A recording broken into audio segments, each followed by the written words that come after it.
단돈 하를 립스틱 하나 때문에 남편에게 뺨을 맞고 당장 꺼지라는 말을 들었으며 무릎을 꿇고 다시는 함부로 돈을 쓰지 않겠다고 맹세하라는 강요까지 받았습니다. 저는 망설임 없이 사람들을 불렀고 두 기업의 회장 외동딸이라는 신분을 드러내 그의 호화로운 집을 사람들 앞에서 박살냈습니다. 그와 그의 가족 모두는 만연자실했습니다. 저는 이지은입니다. 남편 박민준과 결혼한 지 2년이 되었습니다. 결혼 전 저는 그에게 저희 집안 사정을 말하지 않았습니다. 아버지가 작은 사업을 하신다고만 말했죠. 그가 제 돈을 노릴까봐 두려웠고 진심으로 저를 아껴주는 사람과 함께하고 싶었습니다. 지금 생각하면 그런 제 생각이 너무나 순진했습니다. 진심이란 것은 숨기고 감춘다고 해서 얻을 수 있는 것이 아니더군요. 그날 오후 저는 재래시장에 들러 장을 보고 집으로 돌아가는 길이었습니다. 길모퉁이에 있는 화장품 가게를 지나다 문 앞에 걸린 할인 현수막을 보았습니다. 평소 이런 물건들을 잘 사지 않았습니다. 화장품은 모두 집사님이 정기적으로 가져다 주셨으니까요. 하지만 그날은 왠지 모르게 직접 립스틱 하나를 고르고 싶었습니다. 며칠 전 박민준과 쇼핑을 갔을 때 그가 제가 너무 수수하게 입고 다녀서 여자 같지 않다고 말한 것이 마음에 걸렸던 터라 립스틱을 사면 그가 좀 기뻐할까 싶었습니다. 가게에 들어가 둘러보니 새빨간 립스틱 하나가 50% 할인해서 2만 원대에 팔리고 있었습니다. 꽤 괜찮다고 생각해서 바로 돈을 내고 샀습니다. 립스틱을 들고 집에 돌아오는 길, 저는 마음속으로 기대에 부풀어 있었습니다. 저녁에 박민준이 퇴근하면 작은 놀라움을 안겨줄 생각이었죠. 집에 도착해 채소를 부엌에 넣고 립스틱을 침실 서랍에 넣으려는데 박민준이 돌아왔습니다. 그는 문을 열자마자 서류 가방을 소파에 휙 던지며 짜증 섞인 목소리로 물었습니다. 오늘은 왜 이렇게 늦게 왔어? 저녁은 다 됐어? 배고파 죽겠네. 저는 서둘러 그에게 다가가 웃으며 말했습니다. 오늘 화장품 가게에 들르느라 조금 늦었어요. 지금 바로 저녁 준비할게요. 당신은 좀 쉬고 있어요. 그의 시선이 제 손에 들린 쇼핑백을 스쳤고 그는 미간을 찌푸리며 물었습니다. 뭘 샀어? 또 함부로 돈 쓴 거 아니야? 제 마음이 쿵 내려앉았습니다. 서둘러 립스틱을 꺼내 그의 앞에 내밀며 말했습니다. 그냥 립스틱 하나 샀어요. 할인하는 거라 2만 원대밖에 안 해요. 제가 생각하기에는. 제 말이 채 끝나기도 전에 박민준의 얼굴이 싹 변했습니다. 그는 립스틱을 낚아채 바닥에 던지며 목소리를 8옥타브나 높였습니다. 이지은 너 미쳤어? 2만 원짜리 립스틱을 사? 내가 이번 달에 실적을 못 채워서 보너스도 못 받았다는 거 몰라? 집안 살림에 얼마나 돈이 많이 드는지 몰라? 넌 하루 종일 집에 있으면서 돈 쓸 줄만 알지. 립스틱 하나에 헉하는 소리와 함께 립스틱이 바닥에 떨어졌고 케이스는 산산조각 났습니다. 저는 바닥에 뒹구는 립스틱을 바라고 왔고 박민준의 사나운 얼굴을 보며 억울하고 화가 치밀었습니다. 나 함부로 돈 쓴 거 아니에요. 이거 할인하는 거였고 게다가 내 돈으로 산 거예요. 당신 돈 쓴 거 아니에요. 네 돈? 박민준은 비웃으며 제 앞으로 다가와 제 코를 가리키며 말했습니다. 네가 나한테 시집 왔으니 네 돈은 내 돈이야. 내가 너더러 직장 다니지 말고 집안일이나 잘 돌보라고 했지. 돈 갖고 함부로 쓰라고 한 줄 알아? 2만 원이면 우리 집 며칠치 채소 값이야. 그런데 널 립스틱이나 사서 입술에 바르고 그게 밥이 돼? 그의 말에 눈물이 왈칵 쏟아질 것 같았습니다. 참지 못하고 반박했습니다. 나 매일 사는 거 아니잖아요. 이번이 처음이고 게다가 당신이 전에 내가 여자 같지 않다고 해서 립스틱을 사려고 했던 건데 내가 너한테 내 예상 한 말인데 그걸 진짜로 믿었어? 박민준은 짜증스럽게 제 말을 끊었습니다. 네가 입고 다니는 옷 좀 봐. 다 몇만 원짜리 시장표 옷이잖아. 그런데 립스틱은 아깝지도 않게 돈을 써? 내가 보기엔 너 허영심만 가득해서 저런 못된 여자들처럼 겉만 꾸밀 줄 아는 여자야. 그의 말은 마치 칼날처럼 제 가슴을 찔렀습니다. 그를 기쁘게 해주려고 준비한 작은 깜짝 선물이 이렇게 비난으로 돌아올 줄은 생각지도 못했습니다. 저는 눈물을 꾹 참으며 허리를 굽혀 바닥에 립스틱을 주우려 했습니다. 그런데 박민준이 발로 그 위를 받고는 사정없이 짓밟았습니다. 뭘 주워? 이런 돈 낭비하는 물건은 우리 집 문턱에도 들릴 자격 없어. 립스틱은 그의 발에 짓밟혀 뭉개졌고 붉은 내용물이 튀어나와 마루에 묻었습니다. 마치 한 웅큼의 피 같았습니다. 저는 짓밟힐 립스틱과 박민준의 흉악한 표정을 보며 마음이 싸늘하게 식었습니다. 지난 2년간 저는 그의 기분을 맞추기 위해 집안일을 한 번도 언급하지 않았고 평소 입는 것이나 쓰는 것도 모두 싼 것을 골랐습니다. 심지어 채소를 살 때도 아주머니와 반값으로 깎으려 했었죠. 그저 그가 제가 돈을 함부로 쓴다고 생각할까봐 두려웠으니까요. 하지만 제가 돈을 함부로 쓴다고 생각할까봐 두려웠으니까요. 박민준, 당신 너무 심하잖아. 저는 이를 악물고 눈물을 참으며 말했습니다. 이 립스틱은 내 돈으로 산 거예요. 당신이랑 상관없다고요. 당신이 뭔데 내 물건을 던지고 짓밟아요? 내가 뭔데? 내가 이 집 가장이니까 내가 결정하는 거야. 박민준은 저를 노려보며 눈에 분노를 가득 담았습니다. 너한테 말해두겠는데 이지은, 앞으로 집안 돈은 내가 관리할 거야. 너 한 푼도 함부로 쓸 수 없어. 만약 또 네가 함부로 돈 쓰는 걸 발견하면 내가 어떻게 혼내줄지 두고 봐. 그의 몰상식한 모습에 저는 화가 나고 마음이 시렸습니다. 지난 2년간의 제 인내와 헌신이 마치 우스갯소리처럼 느껴졌습니다. 저는 심호흡을 하고 눈물을 꾹 참으며 차갑게 그를 바라보았습니다. 박민준, 너무 지나치지 마세요. 내가 당신을 존중해서 뭐든 양보했던 거지 이렇게 함부로 대하라고 한 게 아니에요. 함부로 대했다고? 어쩌라고? 네가 말을 잘 들었으면 내가 너를 함부로 대했겠어. 박민준은 그렇게 말하며 손을 뻗어 저를 밀치려 했습니다. 저는 서둘러 한 발짝 뒤로 물러나 그의 손을 피했습니다. 그가 제가 피하는 것을 보자 더욱 화가 나서 문을 가리키며 말했습니다. 너 당장 꺼져. 지금 당장 꺼져. 언제쯤 정신 차리고 돈 함부로 안 쓸지 생각나거든. 그때 다시 돌아와. 저는 박민준이 문을 가리키는 손과 그의 눈에 서린 흉기를 보며 놀라고 마음이 시렸습니다. 결혼 2년간 그가 평소 돈 문제로 저와 다투기는 했지만 저에게 꺼지라고 말하거나 손찌검을 한 적은 없었습니다. 저는 주먹을 꽉 쥐고 손톱이 손바닥을 파고들게 하며 마음속의 분노를 억눌렀습니다. 박민준, 너무 지나치지 마세요. 당신이 나더러 꺼지라고 할 자격 없어. 네 돈? 박민준은 세상에서 가장 우스운 이야기를 들은 듯 흉악하게 웃었습니다. 내가 말했잖아. 네가 나한테 시집 왔으니 네 돈은 내 돈이라고. 이 집은 이제 내 거야. 내가 너더러 꺼지라면 꺼져야 해. 그는 그렇게 말하며 제 팔을 잡아챘습니다. 힘이 너무 세서 제 팔이 부러질 것 같았습니다. 저는 아파서 소리를 질렀고 그의 손을 뿌리치려고 애썼습니다. 놔줘요. 아파요. 아파? 네가 돈 함부로 쓸 때는 내가 아플 거라는 생각 안 했어?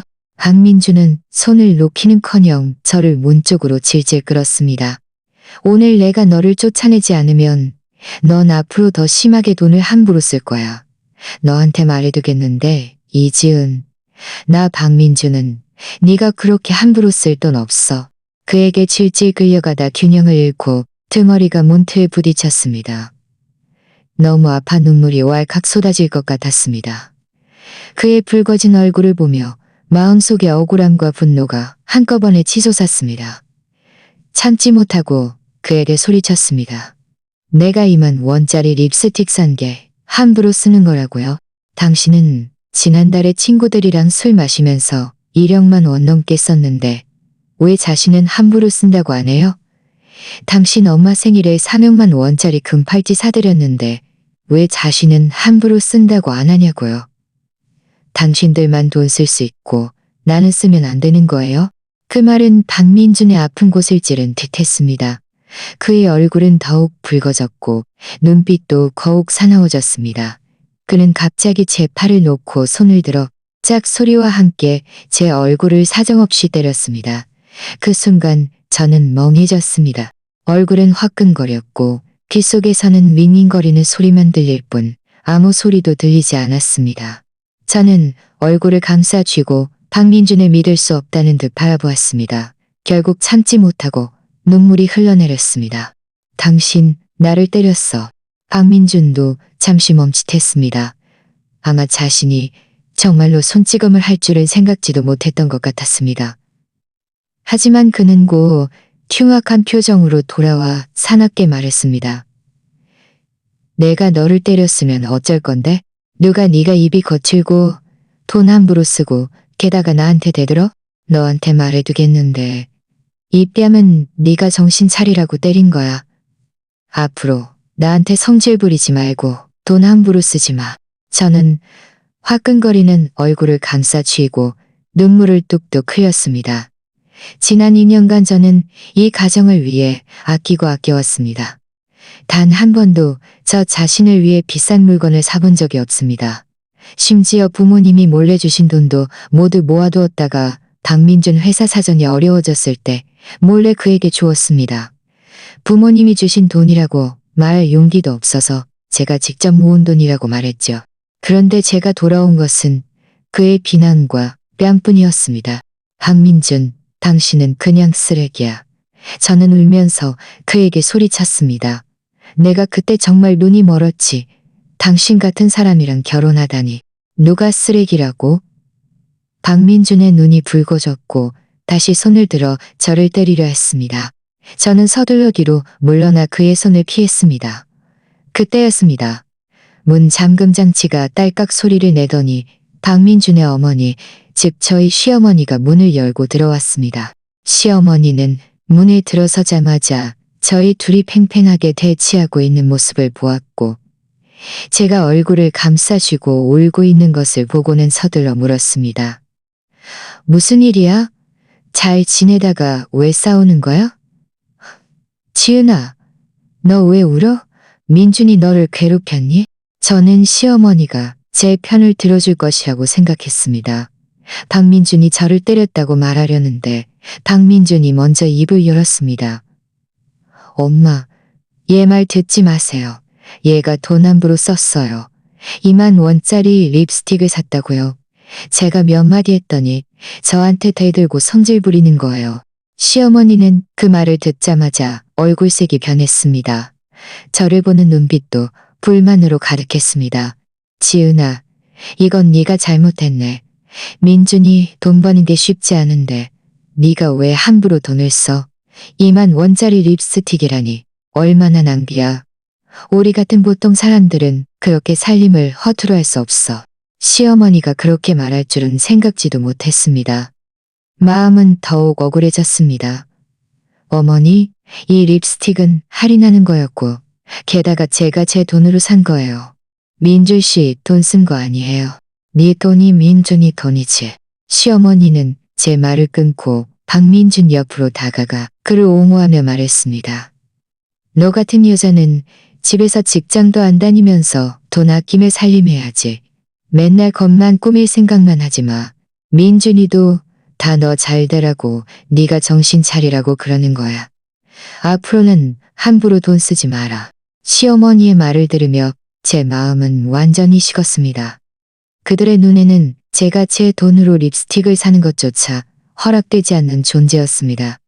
박민준이 저를 때린 것조차 저를 위한 일이라고 말했습니다. 저는 눈앞에 이 모자를 보며 갑자기 너무나 낯설게 느껴졌습니다. 박민준은 시어머니가 자기 편을 들어주자 더욱 특이한 행위 졌습니다. 문을 가리키며 저에게 소리쳤습니다. 들었지? 엄마도 네가 잘못했다고 생각하잖아. 너 당장 꺼져. 언제쯤 정신 차리고 앞으로 돈 함부로 안 쓰겠다고 약속하거든. 그때 다시 돌아와서 나랑 엄마한테 사과해. 저는 얼굴을 감싸 쥐고 그들 모자의 냉정한 모습을 바라보았습니다. 마음속의 분노가 서서히 억울함을 압도했습니다. 지금 그들과 다투는 것은 소용없고 저 자신만 더 비참해질 뿐이라는 것을 알았습니다. 저는 심호흡을 하고 눈물을 닦으며 차갑게 박민준을 바라보았습니다. 좋아요. 갈게요. 하지만 기억해요.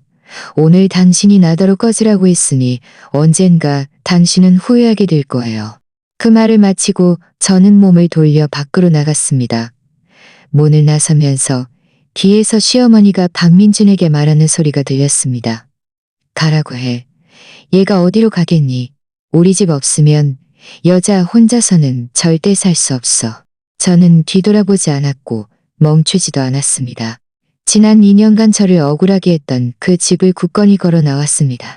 복도에 서 있자 창문 틈으로 들어오는 차가운 바람이 화끈거리는 제 얼굴에 닿아 통증을 조금이나마 덜어주었습니다. 저는 주머니 속 휴대폰을 만지며 결심했습니다. 이대로 넘어갈 수는 없었습니다. 박민준과 시어머니가 저에게 이렇게 대했으니 저는 반드시 그들에게 대가를 치르게 해야 했습니다. 저는 휴대폰을 꺼내 김 팀장이라고 저장된 번호를 찾았습니다. 심호흡을 하고 통화 버튼을 눌렀습니다. 전화는 금방 연결되었고 김 팀장의 목소리가 들려왔습니다. 아가씨, 무슨 일이십니까? 아가씨라는 세 글자를 듣자 제 눈물이 또다시 참지 못하고 흘러내렸습니다. 지난 2년간 저는 평범한 며느리 역할을 잘하기 위해 제 신분을 다른 사람 앞에서 한 번도 언급하지 않았습니다. 김 팀장에게도 아무도 없을 때만 전화를 걸었었죠. 저는 흐느끼며 말했습니다. 김 팀장님, 제가 박민준 씨 집에서 억울한 일을 당했어요. 그 사람이 저를 때리고 쫓아냈어요. 몇 사람이 저를 때리고 와주실 수 있나요? 김 팀장은 제가 억울한 일을 당했다는 말을 듣자마자 목소리가 단호해졌습니다. 아가씨, 지금 어디십니까? 너무 초조해하지 마십시오. 제가 당장 부하들을 데리고 그리로 가겠습니다. 절대로 그들과 충돌하지 마시고 저희가 도착할 때까지 기다려 주십시오. 저는 박민준의 집 주소를 알려주고 전화를 끊었습니다. 복도에 서서 휴대폰을 바라보며 마음속 분노가 점점 강렬해졌습니다. 박민준, 시어머니, 당신들 기다려요. 오늘 당신들이 나에게 한 모든 것을 내가 몇 배로 돌려줄 테니까. 김 팀장과의 전화를 끊고 복도 벽에 기대니 마음이 조금 진정되었습니다. 하지만 채 진정되기도 전에 뒤편 문이 쾅 하고 열리며 박민준이 성난 얼굴로 뛰쳐나왔습니다. 그는 제 손목을 덥석 잡으며 소리쳤습니다. 어딜 도망가? 게다가 전화로 구원병을 부르려 해? 너는 정신을 못 차렸구나. 박민준의 힘은 엄청났습니다. 제 손목은 그의 손에 잡혀 거의 부러질 것 같았습니다. 그가 갑자기 쫓아나올 줄은 생각지도 못했고 제가 전화하는 것을 들었을 줄은 더더욱 생각지도 못했습니다. 저는 그의 손을 뿌리치려고 애썼습니다. 놔줘요. 내가 전화하는 건 당신이랑 상관없어요. 나랑 상관없다고? 네가 내 아내인데 네 일이 왜 나랑 상관없어? 박민준은 절대로 손을 놓지 않았고 저를 질질 끌고 집 안으로 들어갔습니다. 오늘 내가 너를 제대로 반성시키지 않으면 누가 이 집의 주인인지 네가 모를 거야. 시어머니도 뒤따라 나오며 계속해서 거들었습니다. 그래, 그냥 넘어가게 놔둘 수 없어. 반드시 잘못을 인정하게 해야 해. 안 그러면 앞으로 더 기고만장해질 거야. 저는 박민준에게 질질 끌려 휘청거리며 집 안으로 들어섰습니다. 그는 저를 거실 바닥에 킥 던졌습니다. 저는 무릎을 쥐어 봤습니다. 막 일어나려는데 박민준이 제 손등을 발로 가부며 사납게 말했습니다. 무릎 꿇어. 무릎 꿇지 않으면 일어날 생각도 하지 마. 손등에서 심장이 찢어지는 듯한 고통이 전해졌습니다. 저는 아파서 눈물을 펑펑 흘렸지만 이를 악물고 무릎을 꿇지 않았습니다. 박민준, 너무 지나치지 마세요. 나 잘못한 거 없어요. 무릎 꿇지 않을 거예요. 잘못한 거 없다고 아직도 말할 뻔뻔함이 있어. 박민준은 발에 더욱 힘을 주었습니다. 네가 돈 함부로 써서 립스틱 사고 게다가 나한테 대들고 지금은 구원병까지 부르려 해. 네가 어디서 그런 배짱이 나왔어? 너한테 말해두겠는데 오늘 너는 무릎 꿇고 잘못을 인정하고 앞으로 다시는 돈 함부로 쓰지 않겠다고 맹세하든가 아니면 영원히 이 집 문턱에도 발을 들일 생각하지 마. 시어머니도 다가와 양손을 허리에 짚고 저를 내려다보며 말했습니다. 지은아, 내가 보기엔 그냥 무릎 꿇는 게 좋겠다. 민준이도 다 너를 위해서, 이 집을 위해서 그러는 거야. 너 같은 여자는 우리 집에 시집 왔으면 남편 말이나 잘 듣고 맨날 남편이랑 맞서려고 하지 마. 나 잘못한 거 없어요. 왜 무릎을 꿇어야 해요? 저는 그들 모자의 냉정하고 사나운 모습을 보며 억울하고 화가 치밀었습니다. 내 돈으로 립스틱 산 게 아무 잘못도 없어요. 당신들이 몰상식한 거고 박민준이 나를 때렸는데 당신들이 아직도 나더러 무릎 꿇으라고 할 뻔뻔함이 있어요. 잘못했는데도 아직도 입이 거칠어? 박민준은 화가 나서 얼굴이 일그러졌습니다. 그는 몸을 웅크려 제 머리를 바닥으로 내리눌렀습니다. 내가 너더러 무릎 꿇으라면 꿇어. 오늘 내가 너를 확실히 다루지 않으면 내 이름이 박민준이 아니야. 머리채가 뜯기는 듯 아팠습니다. 제 머리는 차가운 바닥에 눌렸고 굴욕감이 파도처럼 저를 덮쳤습니다. 저는 필사적으로 저항했지만 박민준의 힘이 너무 세서 도저히 저항할 수 없었습니다. 엄마, 빨리 와서 다리 좀 잡아줘요. 얘가 못 움직이게. 박민준이 시어머니에게 소리쳤습니다. 시어머니는 잠시 망설이다가 결국 다가와 제 다리를 붙잡았습니다. 저는 그들 모자에게 사정없이 바닥에 눌려 꼼짝할 수 없게 되었습니다. 무릎 꿇고 맹세해 앞으로 다시는 돈 함부로 쓰지 않고 집안 돈은 모두 내가 관리하고 모든 일은 내 말을 따르겠다고 맹세해. 박민준은 제 귓가에 위협적인 목소리로 소리쳤습니다. 저는 눈앞에 이 사악한 모자를 바라보며 마음속에 미움이 조금씩 자라났습니다. 지금 저항하는 것은 저 자신만 더 고통스럽게 할 뿐이라는 것을 알았습니다. 차라리 잠시 인내하고 김 팀장이 오기를 기다리는 것이 나았습니다. 저는 심호흡을 하고 눈물을 서서히 거두며 차갑게 말했습니다. 무릎은 꿇을 수 있어요.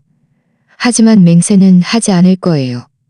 난 잘못하지 않은 일에 대해 맹세하지 않은 일에 대해 내가 잘못하지 않은 일에 대해요. 아직도 나한테 조건을 내걸어?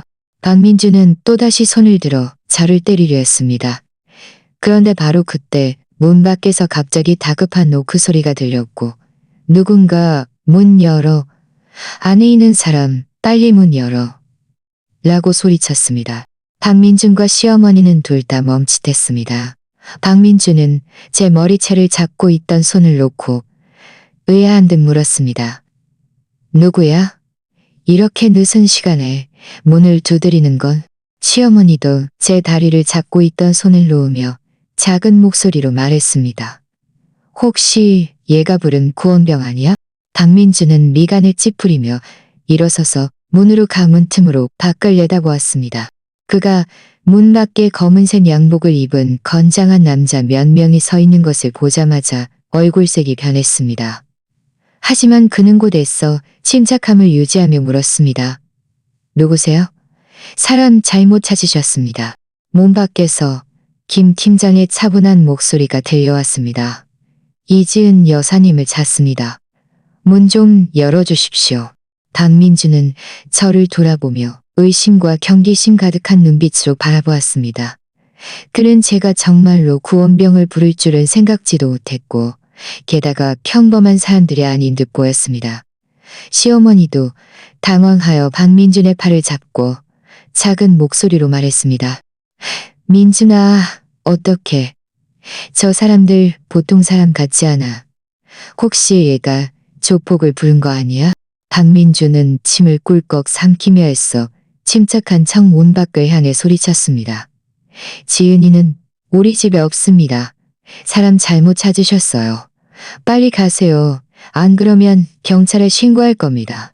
저희는 이지은 여사님이 안에 계신 것을 확인했습니다. 문 좀 열어주십시오. 만약 계속 문을 열지 않으시면 저희가 강제로 문을 열겠습니다. 김 팀장의 목소리는 여전히 차분했지만 거부할 수 없는 위험이 담겨 있었습니다. 박민준의 얼굴은 더욱 창백해졌습니다. 그는 저 사람들이 만만치 않은 상대라는 것을 알았고 강제로 문을 열면 자신들이 막을 수 없을 것이라는 것도 알았습니다. 그는 저를 돌아보며 사납게 노려보았습니다. 너 대단하다. 이런 사람들을 데려오다니. 하지만 그렇게 해서 나를 겁줄 수 있다고 생각하지 마. 오늘 이 일은 그의 말이 채 끝나기도 전에 박민준은 마지못해 문을 열었습니다. 문이 열리자마자 김 팀장은 검은색 양복을 입은 5명의 경호원과 함께 들어섰습니다. 그들은 건장한 체격에 강렬한 기운을 풍기며 들어서자마자 좁은 거실을 가득 채웠습니다. 박민준과 시어머니는 겁에 질려 몇 걸음 뒤로 물러섰습니다. 김 팀장은 바닥에 앉아있는 저와 제 얼굴에 난 뺨 자국, 그리고 짓밟힌 손등을 한눈에 알아보았습니다. 그의 얼굴은 순식간에 차갑게 굳어졌고 서둘러 제 옆으로 다가와 조심스럽게 저를 일으켜 세우며 걱정스러운 목소리로 물었습니다. 아가씨, 괜찮으십니까? 아가씨? 박민준과 시어머니는 이 세 글자를 듣고 둘 다 멍해졌습니다. 의아한 눈으로 저를 바라보았고 다시 김 팀장을 바라보았습니다. 이 상황이 무엇을 의미하는지 전혀 이해하지 못하는 듯했습니다. 저는 김 팀장 옆에 기대어 오랜만에 느껴보는 안정감에 안도했습니다. 아픈 손등과 무릎을 문지르며 차갑게 박민준과 시어머니를 바라보았습니다. 마음속의 분노가 드디어 폭발할 수 있게 되었습니다. 김 팀장님, 잘 오셨어요.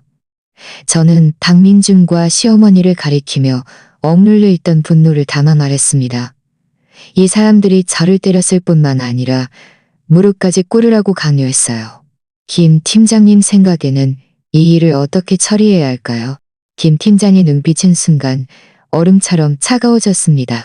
그는 박민준과 시어머니를 바라보며 단호한 목소리로 말했습니다. 두 분 간도 크시군요. 감히 저희 아가씨에게 손을 대고 무릎까지 꿇으라고 강요하다니. 당신들이 지금 무슨 짓을 하는지 알고나 계십니까? 박민준과 시어머니는 그제야 상황이 심상치 않다는 것을 깨달았습니다. 그들은 저를 바라보고 다시 김 팀장과 뒤편의 경호원들을 바라보며 눈에 공포와 의아함을 가득 담았습니다. 박민준은 더듬거리며 물었습니다. 아가씨라니, 이지은, 당신 도대체 누구야? 저는 비웃으며 그들의 겁에 질린 모습을 바라보았습니다. 마음속에 드디어 복수심의 쾌감이 조금이나마 느껴졌습니다.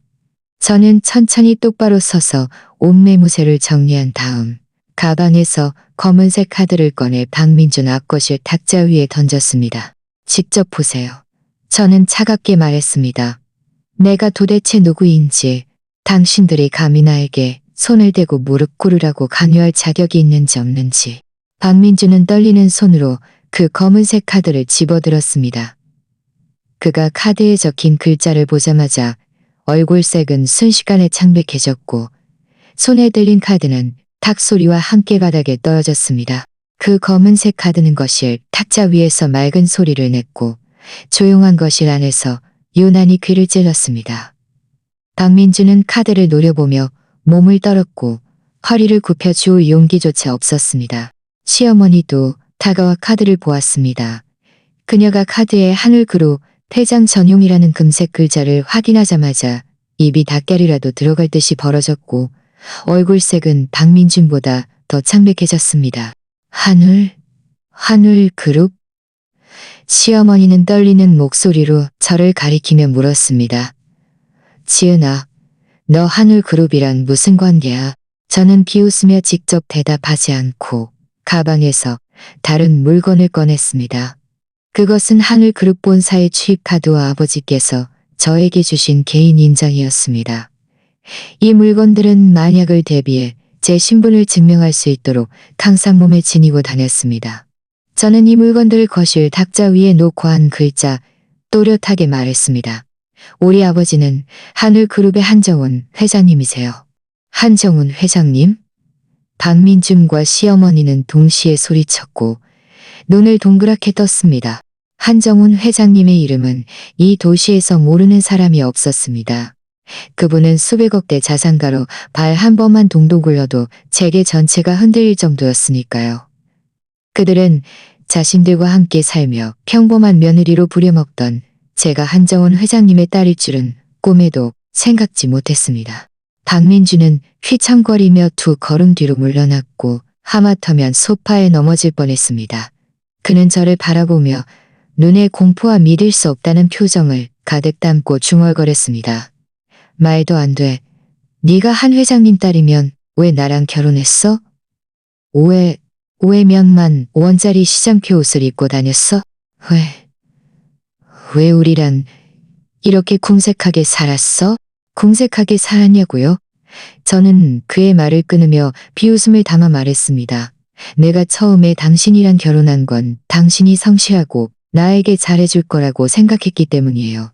나는 집안 배경으로 당신을 압박하고 싶지도 않았고 당신이 내가 응석바지 아가씨라고 생각하게 하고 싶지도 않았어요. 그래서 신분을 숨기고 당신이랑 평범하게 살고 싶었던 거예요. 하지만 내가 진심을 다해 당신에게 다가갔는데 여기까지 말하자 저는 김 팀장에게 연락했을 때의 상황이 떠올랐습니다. 그때 저는 복도에 서 있었고 차가운 바람이 제 얼굴을 때려 아팠습니다. 손에 휴대폰을 쥐고 있었는데 손가락이 떨렸습니다. 김 팀장님이 걱정할까봐 자세한 이야기는 하지 못하고 그저 억울한 일을 당했으니 빨리 사람들을 데리고 와달라고만 말했습니다. 김 팀장님은 그때 회장님께 알려야 하느냐고 물었지만 아버지께서 제가 이렇게 큰 억울한 일을 당했다는 것을 아시면 걱정하실까봐 그리고 아버지께서 직접 나서서 일을 너무 크게 만들까봐 싫었습니다. 저는 스스로 해결하고 싶었고 박민준과 시어머니에게 그들의 행동에 대한 대가를 치르게 하고 싶었습니다. 지금 그들의 겁에 질린 모습을 보니 마음속의 억울함이 조금이나마 해소되는 듯했습니다. 김 팀장은 옆에서 지켜보며 얼굴이 점점 굳어졌습니다. 그는 뒤편 경호원들에게 눈짓을 보냈고 경호원들은 즉시 한 발짝 앞으로 나아가 얼음처럼 차가운 눈빛으로 박민준과 시어머니를 노려보았습니다. 시어머니는 겁에 질려 다리가 풀려 하마터면 바닥에 주저앉을 뻔했습니다. 그녀는 서둘러 박민준의 팔을 잡고 울먹이며 말했습니다. 민준아, 우리 큰일 났어. 우리가 감히 한 회장님 딸을 때렸다니. 이걸 어떻게? 회장님이 우리를 가만두지 않을 거야. 박민준도 당황했습니다. 그는 떨리는 걸음으로 제 앞으로 다가와 제 손을 잡으려 했지만 제가 피했습니다. 그는 서둘러 손을 거두고 얼굴에 우는 것보다 더 흉한 웃음을 지었습니다. 지은아, 아니 아가씨. 제가 당신을 때리고 무릎 꿇으라고 강요하지 말았어야 했는데. 아가씨, 넓은 아량으로 저를 용서해 주시면 안 될까요? 제가 잘못했습니다. 앞으로는 절대 그러지 않을게요. 이제 와서 잘못을 알다니 늦었어요. 저는 차갑게 말했습니다. 당신이 나를 때리고 무릎 꿇으라고 강요할 때는 왜 오늘 같은 날이 올 거라고 생각 안 했어요? 당신이 당신 엄마랑 같이 나를 괴롭힐 때는 내가 누구인지 왜 생각 안 했냐고요. 시어머니도 서둘러 다가와 저에게 연신 허리를 굽히며 말했습니다. 아가씨, 다 제 잘못입니다. 제가 잘못했습니다. 제가 민준이를 도와 당신을 괴롭히지 말았어야 했고 당신이 돈을 함부로 쓴다고 말하지 말았어야 했습니다. 립스틱이 뭐라고요? 2만 원은커녕 2억만 원, 200만 원이라도 당신이 원하는 만큼 살 수 있어요. 제가 늙어서 정신이 없었어요. 저를 용서해 주시면 안 될까요? 그들이 비굴하게 무릎을 꿇는 모습을 보며 제 마음속에는 아무런 동정심도 없었고 오직 혐오감만 가득했습니다.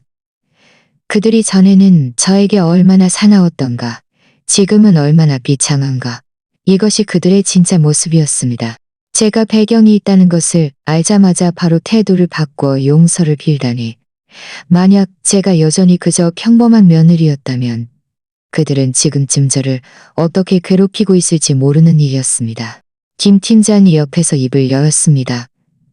단호한 목소리였습니다. 아가씨, 이 일은 어떻게 처리하시겠습니까? 회장님께 알려야 할까요? 아니면 바로 경찰에 신고할까요? 그들이 손찌검을 하고 아가씨를 무릎 꿇으라고 강요한 것은 이미 불법 행위에 해당합니다. 박민준과 시어머니는 경찰 신고와 회장님께 알린다는 말을 듣자마자 얼굴이 파랗게 질렸습니다. 박민준은 서둘러 말했습니다. 신고하지 마세요. 회장님께도 알리지 마세요. 아가씨, 제가 정말 잘못했습니다. 당신이 원하는 대로 뭐든지 할게요. 신고하지 않고 회장님께 알리지 않는다면 제가 당신 앞에서 무릎 꿇고 사과할게요. 어때요? 그렇게 말하며 박민주는 바닥에 무릎을 꿇으려 했습니다. 저는 서둘러 김 팀장에게 그를 막으라고 했습니다. 만지지 마세요. 당신 더러워요. 저는 그들의 겁에 질린 모습을 보며 이미 마음속으로 결정을 내렸습니다. 이들을 이렇게 쉽게 용서할 수는 없었습니다. 그들의 행동에 대한 대가를 치르게 해야 했고 아무나 함부로 괴롭힐 수 있는 것이 아니라는 것을 알려줘야 했습니다. 경찰 신고는 필요 없어요. 당신들 같은 사람들과 너무 많은 시간을 낭비하고 싶지 않으니까. 저는 잠시 말을 멈추고 차가운 눈빛으로 그들을 바라보았습니다. 하지만 당신들이 나에게 한 일도 이렇게 넘어갈 수는 없어요. 첫째, 이 집 인테리어 비용은 내가 냈어요. 내 사람들을 시켜 인테리어를 철거할 거예요. 그 물건들은 원래 당신들 것이 아니었으니까요. 둘째, 당신이 회사 사정이 어려울 때 내가 준 5억만 원은 내 돈이었어요. 당신은 반드시 나에게 돌려줘야 해요. 셋째, 우리는 이혼해요. 내일 바로 수속을 갚을 거예요. 당신은 몸만 나가고 이 집은 내가 가질 거예요. 그리고 나는 사람을 시켜 이 집을 팔아 얻은 돈을 전부 자선단체에 기부할 거예요. 제 말이 끝나자마자 박민준과 시어머니의 얼굴은 순식간에 창백해졌습니다. 박민준은 화들짝 놀라며 벌떡 일어섰습니다. 안 돼. 이 집은 내가 보증금을 낸 건데 어떻게 당신 것이 돼? 그리고 50명만 원은 벌써 다 썼는데 어떻게 돌려줘? 집 보증금은 당신이 1천만 원 냈지만 나는 인테리어에 2천만 원을 썼어요. 지금 내가 이 집을 갖는 건 이미 당신에게 싸게 해주는 거예요.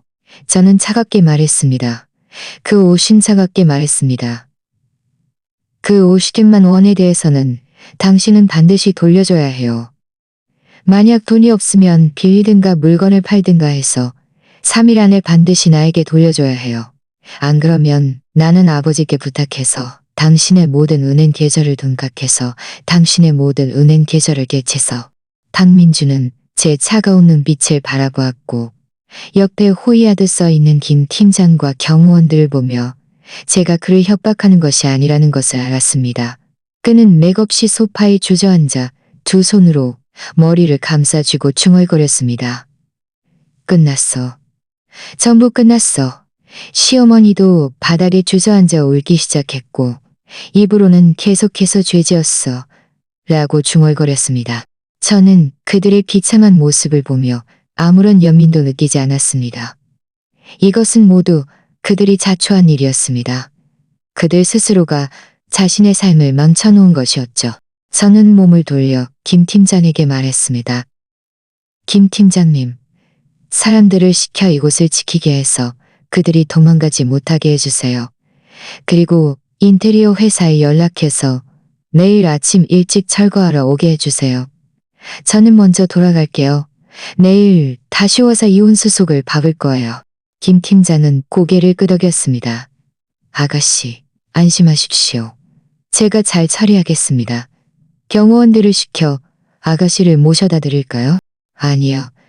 제가 직접 차를 가져왔어요.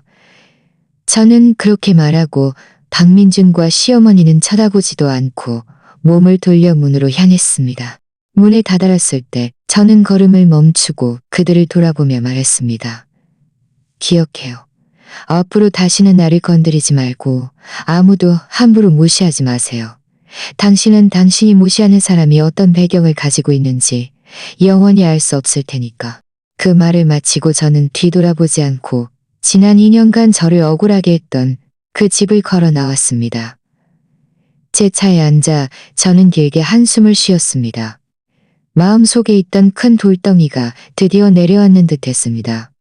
이것은 단지 시작일 뿐 앞으로 할 일이 많다는 것을 알았지만 저는 이미 준비가 되어 있었습니다. 저는 다시는 아무에게도 괴롭힘당하지 않을 것이고 누구를 위해서도 스스로를 희생하지 않을 것이었습니다. 저는 차를 몰고 제 집으로 돌아왔습니다. 사실 그곳은 아버지께서 서울 도심에 사주신 고급 아파트였습니다. 전에는 박민준과 평범하게 살기 위해 이곳에서 살지 않고 가정과 아주머니에게 관리를 맡겨두었습니다. 문을 열자 익숙한 인테리어와 따뜻한 조명이 저를 맞이했습니다. 박민준 집의 답답한 작은 집과 비교하면 이곳이야말로 집 같았습니다. 가정부 김 아주머니는 제가 돌아온 것을 보고 서둘러 저를 맞이했습니다. 제 얼굴에 난 뺨 자국을 보고는 깜짝 놀라며 말했습니다. 아가씨, 얼굴이 왜 이러세요? 혹시 억울한 일이라도 당하셨어요? 제가 당장 얼음팩 가져다 드릴게요. 김 아주머니는 저희 집에서 10년 넘게 일하셨고 저를 친딸처럼 대해주셨습니다. 저는 고개를 끄덕이며 아무 말도 하지 않고 그분이 저를 끌고 소파에 앉히는 대로 얼음팩으로 뺨을 찜질하게 했습니다. 얼음의 시원함이 얼굴의 통증을 덜어주었고 혼란스러웠던 제 마음도 서서히 진정되었습니다. 김 아주머니는 얼음팩을 대주면서 작은 목소리로 말했습니다. 아가씨, 제가 일찍이 말씀드렸잖아요. 그 박민준이라는 사람 하는 짓이 믿음직스럽지 않다고요. 아가씨는 제 말 안 듣고 굳이 그 사람이란 평범하게 살겠다고 고집하시더니 이제 보세요. 억울한 일 당하셨죠? 회장님께서 아시면 분명 가슴 아파하실 거예요. 저는 한숨을 쉬며 말했습니다. 김 아주머니, 이 일은 아버지께 말씀드리지 마세요. 아버지가 걱정하실까 봐요. 제가 직접 해결할 수 있어요. 이미 그 사람한테 이혼하자고 말했어요. 앞으로는 그 사람이랑 아무런 관계도 없을 거예요. 김 아주머니는 고개를 끄덕였습니다. 아가씨께서 그렇게 생각해 주시면 됐어요. 앞으로는 절대 스스로를 희생하지 마세요. 아가씨는 오이한 씨 집안의 귀한 따님이신데 아무도 아가씨를 함부로 할 수 없어요. 그날 밤 저는 아주 편안하게 잠들었습니다. 다음 날 아침 일찍 제가 막 일어났을 때 김 팀장에게서 전화가 왔습니다. 김 팀장은 전화에서 말했습니다. 아가씨, 인테리어 회사 직원들이 이미 박민준 씨 집 아래층에 도착했습니다. 저도 경호원들을 데리고 지키고 있습니다. 박민준 씨와 그의 어머니가 아직 막으려 하고 있습니다. 우리가 인테리어를 철거할 권리가 없다고 말하고 있는데 어떻게 할까요? 저는 비웃으며 말했습니다. 철거할 권리가 없다고요? 인테리어 비용은 내가 냈는데 내가 철거하고 싶으면 철거하는 거지. 그들에게 말해요. 만약 또다시 막으려 하면 바로 내쫓으라고요. 만약 소란을 피우면 경찰에 신고하라고요. 알겠습니다, 아가씨. 어떻게 해야 할지 알겠습니다. 김 팀장은 그렇게 말하고 전화를 끊었습니다. 저는 씻고 김 아주머니가 차려주신 아침 식사를 마친 다음 차를 몰고 박민준의 집으로 향했습니다. 이 모자가 또 어떤 짓을 할지 지켜보고 싶었습니다. 제가 박민준의 집 아래층에 도착했을 때 아래층에는 이미 많은 이웃들이 모여 수군거리고 있었습니다. 저는 비집고 들어가 보니 박민준이 인테리어 회사 직원들 앞에서 얼굴이 불그락불그락하며 소리치고 있었습니다. 당신들 철거할 수 없어. 여긴 내 집이야. 당신들이 뭔데 내 인테리어를 철거해? 나 경찰에 신고할 거야. 그의 어머니도 옆에서 울면서 주변 이웃들에게 말했습니다. 여러분, 좀 보세요. 이게 이지은이가 하는 짓이에요. 얘가 처음에 제 아들이랑 결혼하겠다고 자원하더니 이제는 우리 집 인테리어를 철거하고 제 아들이랑 이혼해서 우리를 목만 나가게 하려고 해요. 이런 천벌받을 일이 어디 있어요? 주변 이웃들은 사건의 진실을 알지 못했고 어떤 사람들은 정말로 시어머니의 말에 속아 작은 목소리로 수군거리기 시작했습니다. 정말이네. 이혼하더라도 이렇게 사람을 괴롭히면 안 되지. 맞아. 남의 인테리어를 철거하는 게 무슨 짓이야. 저는 이들의 수군거림을 들으며 전혀 화가 나지 않았고 오히려 우스꽝스럽다고 생각했습니다. 저는 군중 속으로 걸어 들어가 박민준과 시어머니를 차갑게 바라보며 말했습니다.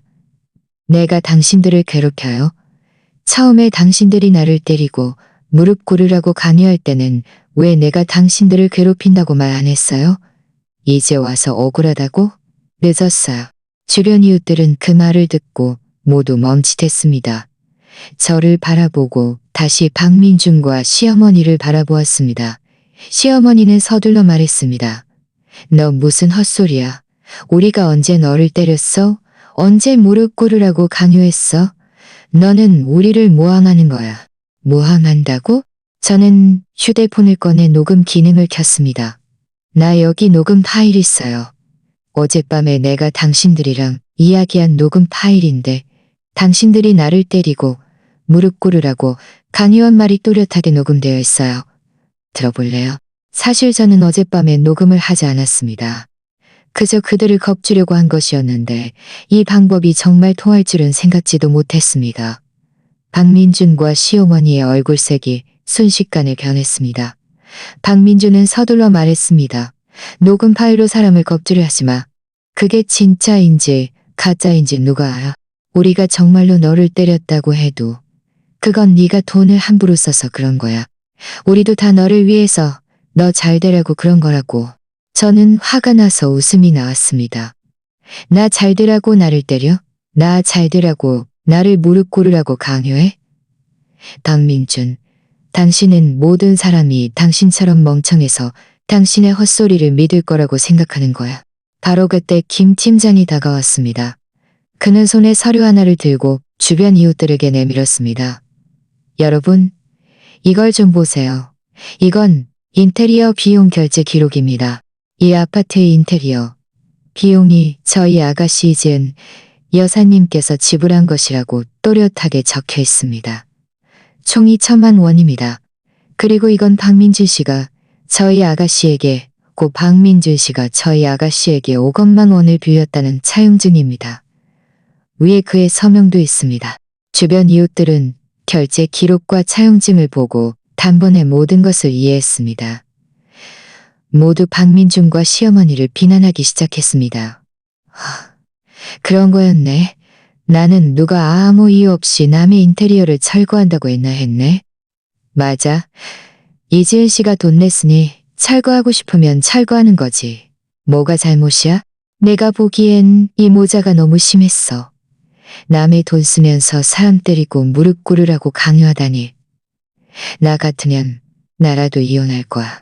시어머니는 이웃들이 모두 자신들을 비난하는 것을 보고 더욱 심하게 울었지만 다시는 제가 그들을 괴롭힌다고 말할 용기를 내지 못했습니다. 박민준도 그 자리에 서서 얼굴이 불그락부르락했고 더 이상 거만한 기세는 없었습니다. 저는 그들의 비참한 모습을 보며 아무런 동정심도 느끼지 않았습니다. 저는 인테리어 회사 직원들에게 말했습니다. 그들과 쓸데없는 말 하지 말고 빨리 철거 시작하세요. 인테리어 회사 직원들은 고개를 끄덕이고 공구를 들고 집 안으로 들어섰습니다. 박민준이 또다시 막으려 하자 김 팀장이 데려온 경호원들이 서둘러 앞으로 나아가 그를 막았습니다. 경호원은 차갑게 말했습니다. 박민준 씨, 비켜주십시오. 안 그러면 저희도 가만히 있지 않을 겁니다. 박민준은 경호원들의 건장한 체격과 주변 이웃들의 비난하는 눈빛을 보고는 결국 더 이상 막지 못했습니다. 그는 맥없이 옆으로 물러섰습니다. 저는 집 안으로 들어가 인테리어 회사 직원들이 철거를 시작하는 것을 보았습니다. 전에는 이 집을 더 아늑하게 보이게 하려고 따뜻한 인테리어 스타일을 특별히 골랐고 많은 신경을 썼었습니다. 하지만 지금 보니 이 인테리어들은 이 모자처럼 저를 역겹게 만들었습니다. 저는 그들 앞으로 다가가 차갑게 말했습니다. 당신들에게 3일 시간을 줄게요. 그 5억만 원을 나에게 돌려줘요. 3일 후에는 변호사를 시켜 당신들에게 연락해서 이혼 수속을 밟을 거예요. 그리고 이 집은 내가 최대한 빨리 팔 거예요. 당신들은 빨리 살 곳을 찾아서 나가세요. 내가 사람을 시켜 당신들 짐을 밖으로 던져버리게 하는 일 없도록. 박민준은 고개를 들어 저를 사납게 노려보며 말했습니다. 이지은, 너무 특이하냐하지 마. 네가 돈 많고 대경 있어도 이렇게 사람을 괴롭힐 수는 없어. 나는 이렇게 넘어가지 않을 거야. 사람을 괴롭혀? 저는 비웃으며 말했습니다. 나는 이걸 이해는 이, 눈에는 눈이라고 불러요. 처음에 당신들이 나를 어떻게 괴롭혔는지 나는 지금 똑같이 돌려주는 거예요. 당신이 이렇게 넘어가지 않겠다면 마음껏 복수하러 와요. 나는 언제든 상대해 줄 테니까.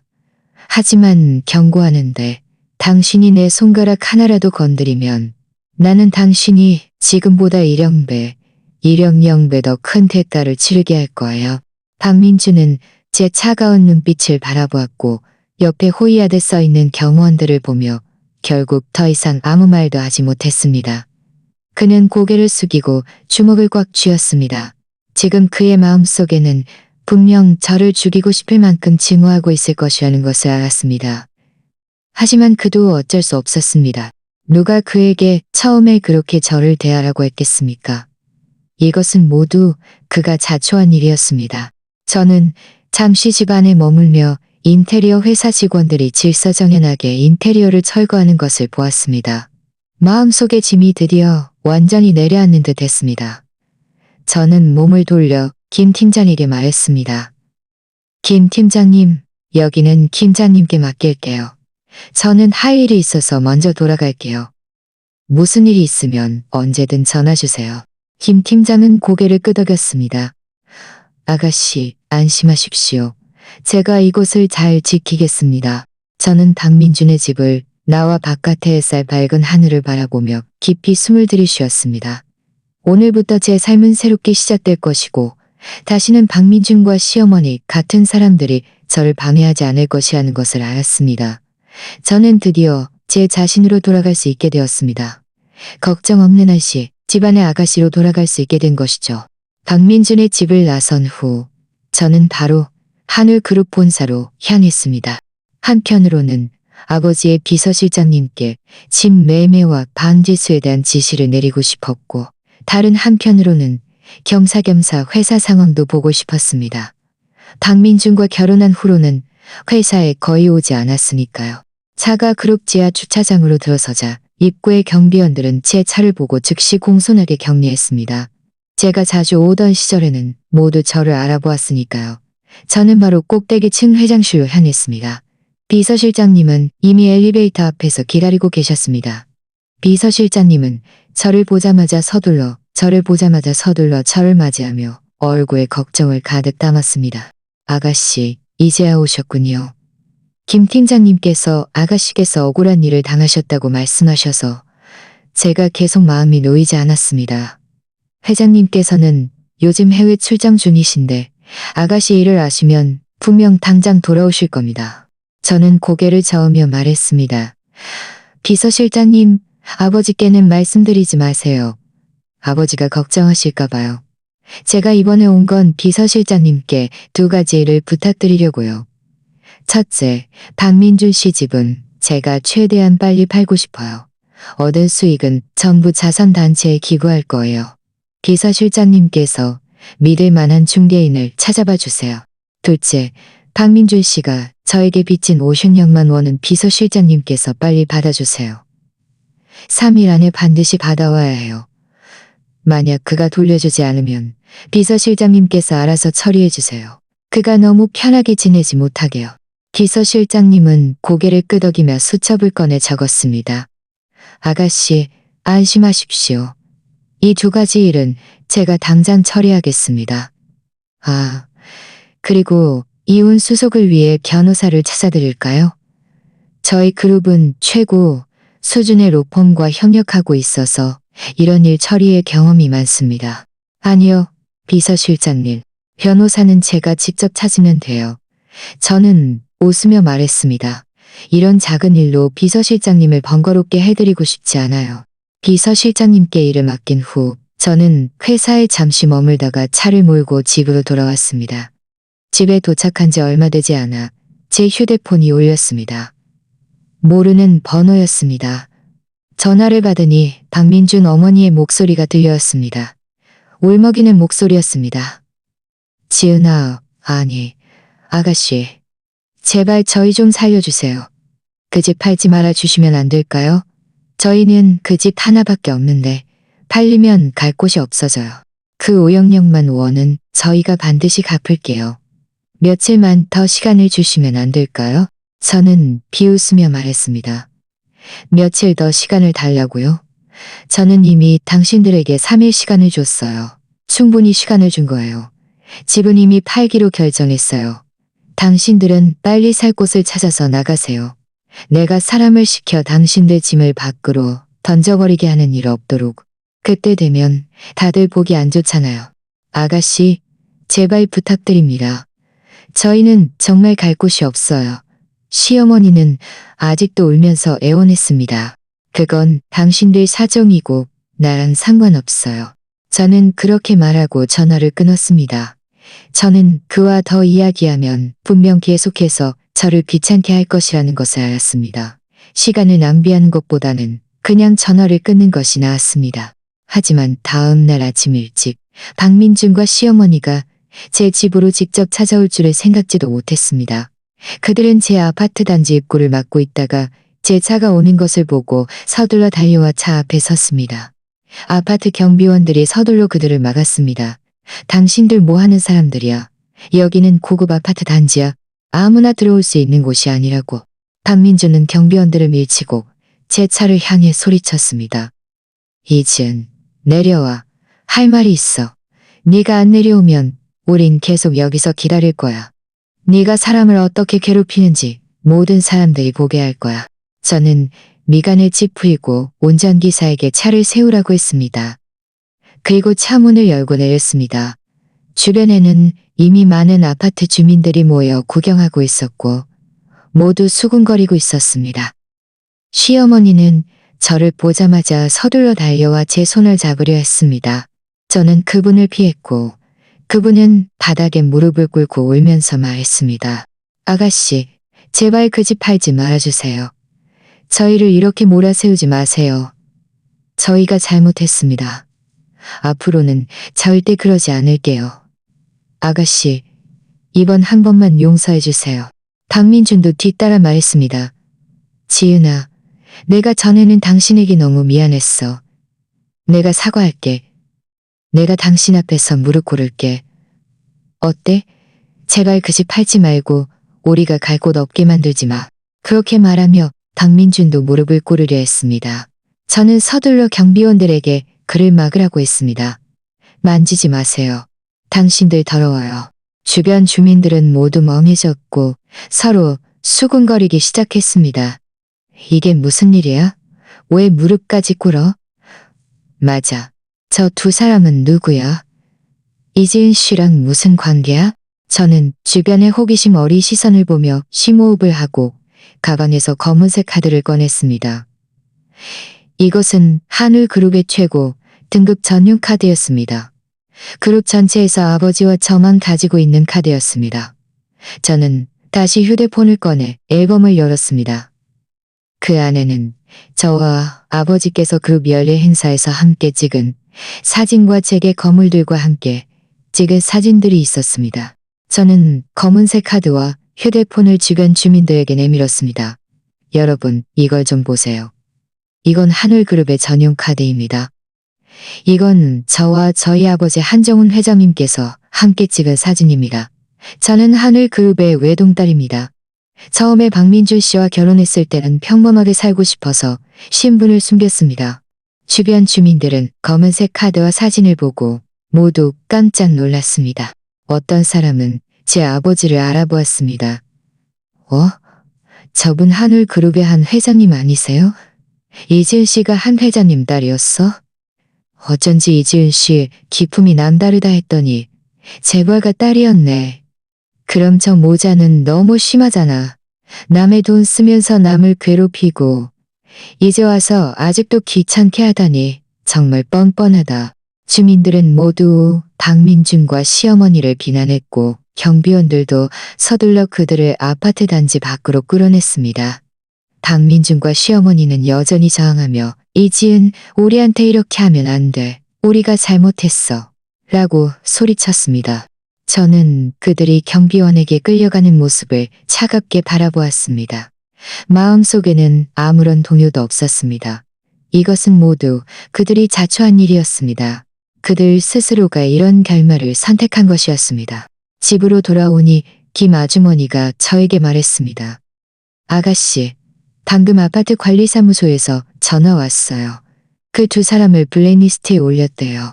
앞으로는 아파트 단지 안에 못 들어오게 할 거래요. 저는 고개를 끄덕였습니다. 알겠어요. 얼마 지나지 않아 비서실장님에게서 전화가 왔습니다. 그 5억만 원은 박민준이 이미 갚았다고 했습니다.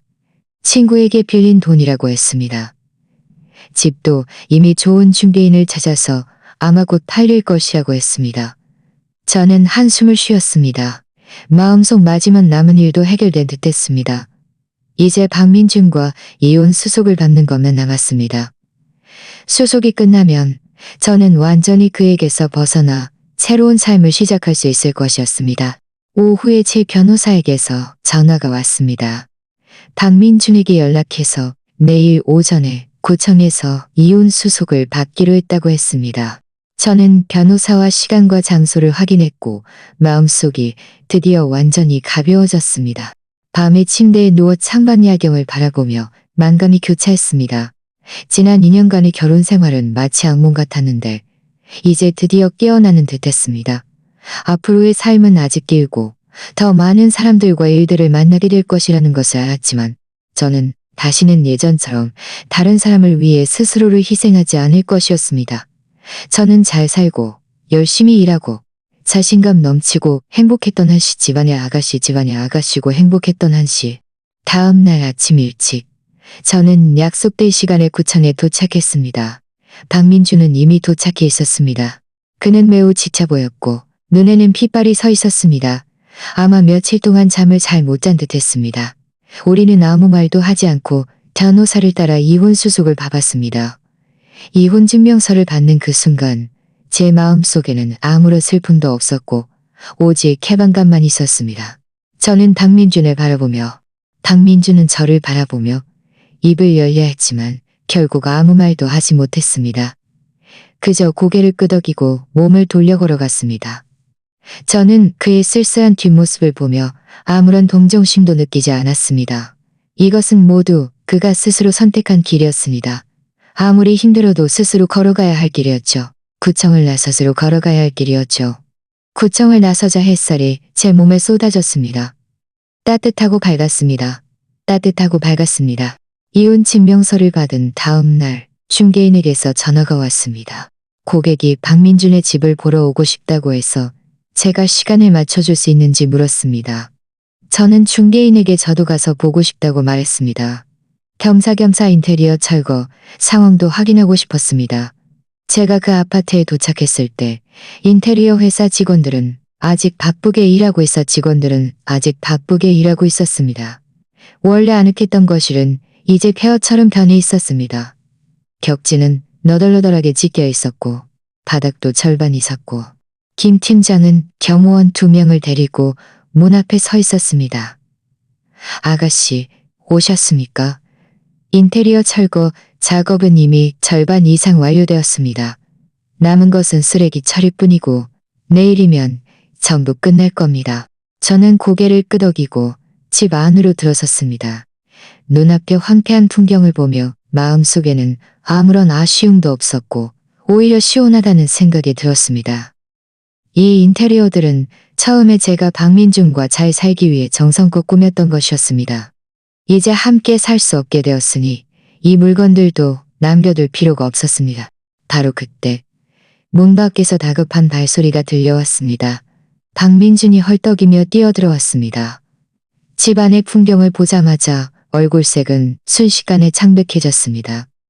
그는 달려와 제 팔을 잡고 큰 소리로 소리쳤습니다. 이지은, 너 미쳤어? 인테리어를 다 철거하면 이 집을 어떻게 팔아? 이렇게 하면 집값이 얼마나 떨어지는지 몰라. 저는 그의 손을 힘껏 뿌리치며 차갑게 말했습니다. 이 집은 내 거예요. 내가 어떻게 처리하든 당신이랑 상관없어요. 당신은 이미 이혼 증명서를 받았으니 여기 일에 대해 간섭할 자격 없어요. 어떻게 나랑 상관없어? 이 집 보증금도 내가 냈는데. 박민주는 눈이 붉어진 채 소리쳤습니다. 당신이 인테리어를 철거해서 집값이 떨어지면 내 손해는 누가 배상해? 당신 손해?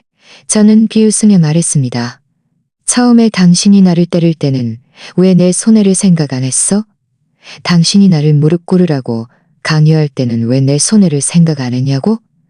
내가 철거한 건 인테리어일 뿐이고 당신이 상처 준 건 내 존엄이야. 내 존엄에 비하면 이 정도 인테리어는 아무것도 아니야. 박민주는 할 말을 잃었습니다. 그는 집안의 난장판과 제 차가운 눈빛을 보며 화가 나서 온몸을 떨었지만 한마디도 할 수 없었습니다. 바로 그때 중개인이 고객을 데리고 왔습니다. 고객은 젊은 부부였습니다. 집 안의 풍경을 보고 둘 다 멍해졌습니다. 여성 고객은 미간을 찌푸리며 중개인에게 물었습니다. 김 대리님, 이 집 인테리어가 좋다고 하지 않았나요? 왜 이렇게 변했어요? 중개인은 서둘러 설명했습니다. 죄송합니다, 고객님. 이 집은 전 주인이 최근에 인테리어를 다시 하고 있어서 일시적으로 이런 모습입니다. 하지만 안심하십시오. 쓰레기 처리가 끝나면 집 구조는 여전히 좋습니다. 고객님의 취향에 따라 새로 인테리어를 하실 수 있습니다. 박민주는 고객이 온 것을 보고 서둘러 다가가 얼굴에 억지 웃음을 지으며 말했습니다. 두 분, 제가 이 집의 전 주인이 박민준입니다. 이 집은 사실 아주 좋아요. 전에 인테리어도 아주 좋았는데 제 전처가 한때 어리석어서 인테리어를 철거한 겁니다. 만약 두 분이 구매하고 싶으시면 제가 그 사람과 상의해서 인테리어 비용의 일부를 돌려주거나 제가 가격을 좀 깎아드릴 수 있습니다. 여성 고객은 의아한 듯 박민준을 바라보고 다시 저를 바라보며 작은 목소리로 물었습니다. 중개인님, 도대체 이게 무슨 일이에요? 왜 전 주인이 끼어들어요? 저는 앞으로 나아가 고객들에게 웃으며 말했습니다. 두 분 안녕하세요. 저는 이 집의 현재 주인이 지은입니다. 이 박민준 씨는 확실히 전 주인이 맞아요. 저희는 이혼했고 이 집은 제가 갖게 되었습니다. 인테리어는 제가 철거하라고 시켰어요. 전에 인테리어가 제 취향이 맞지 않았으니까요. 하지만 안심하십시오. 이 집의 소유권은 아주 명확하고 아무런 분쟁도 없습니다.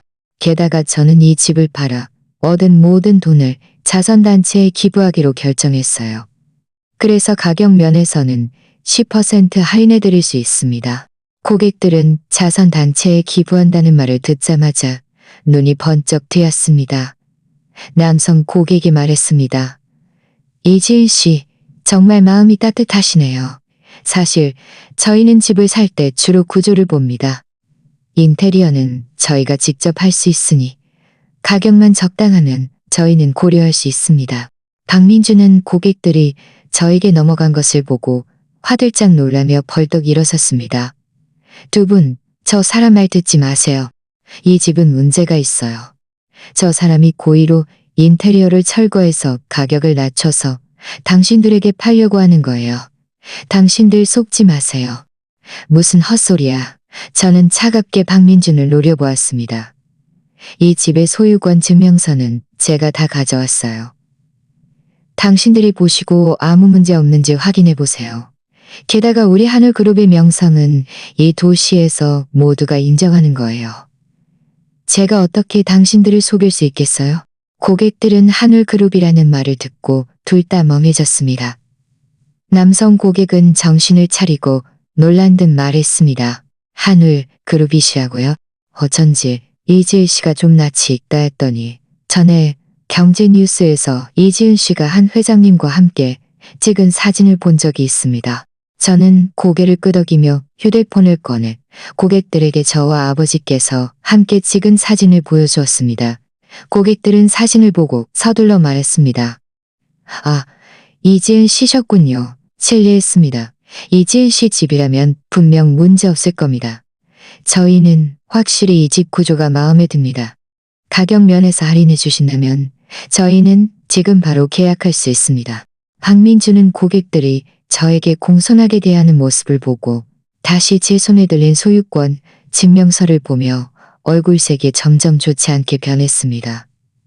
그는 아무리 저항해도 소용없다는 것을 알았습니다. 이 집을 다시 빼앗을 수 없었습니다.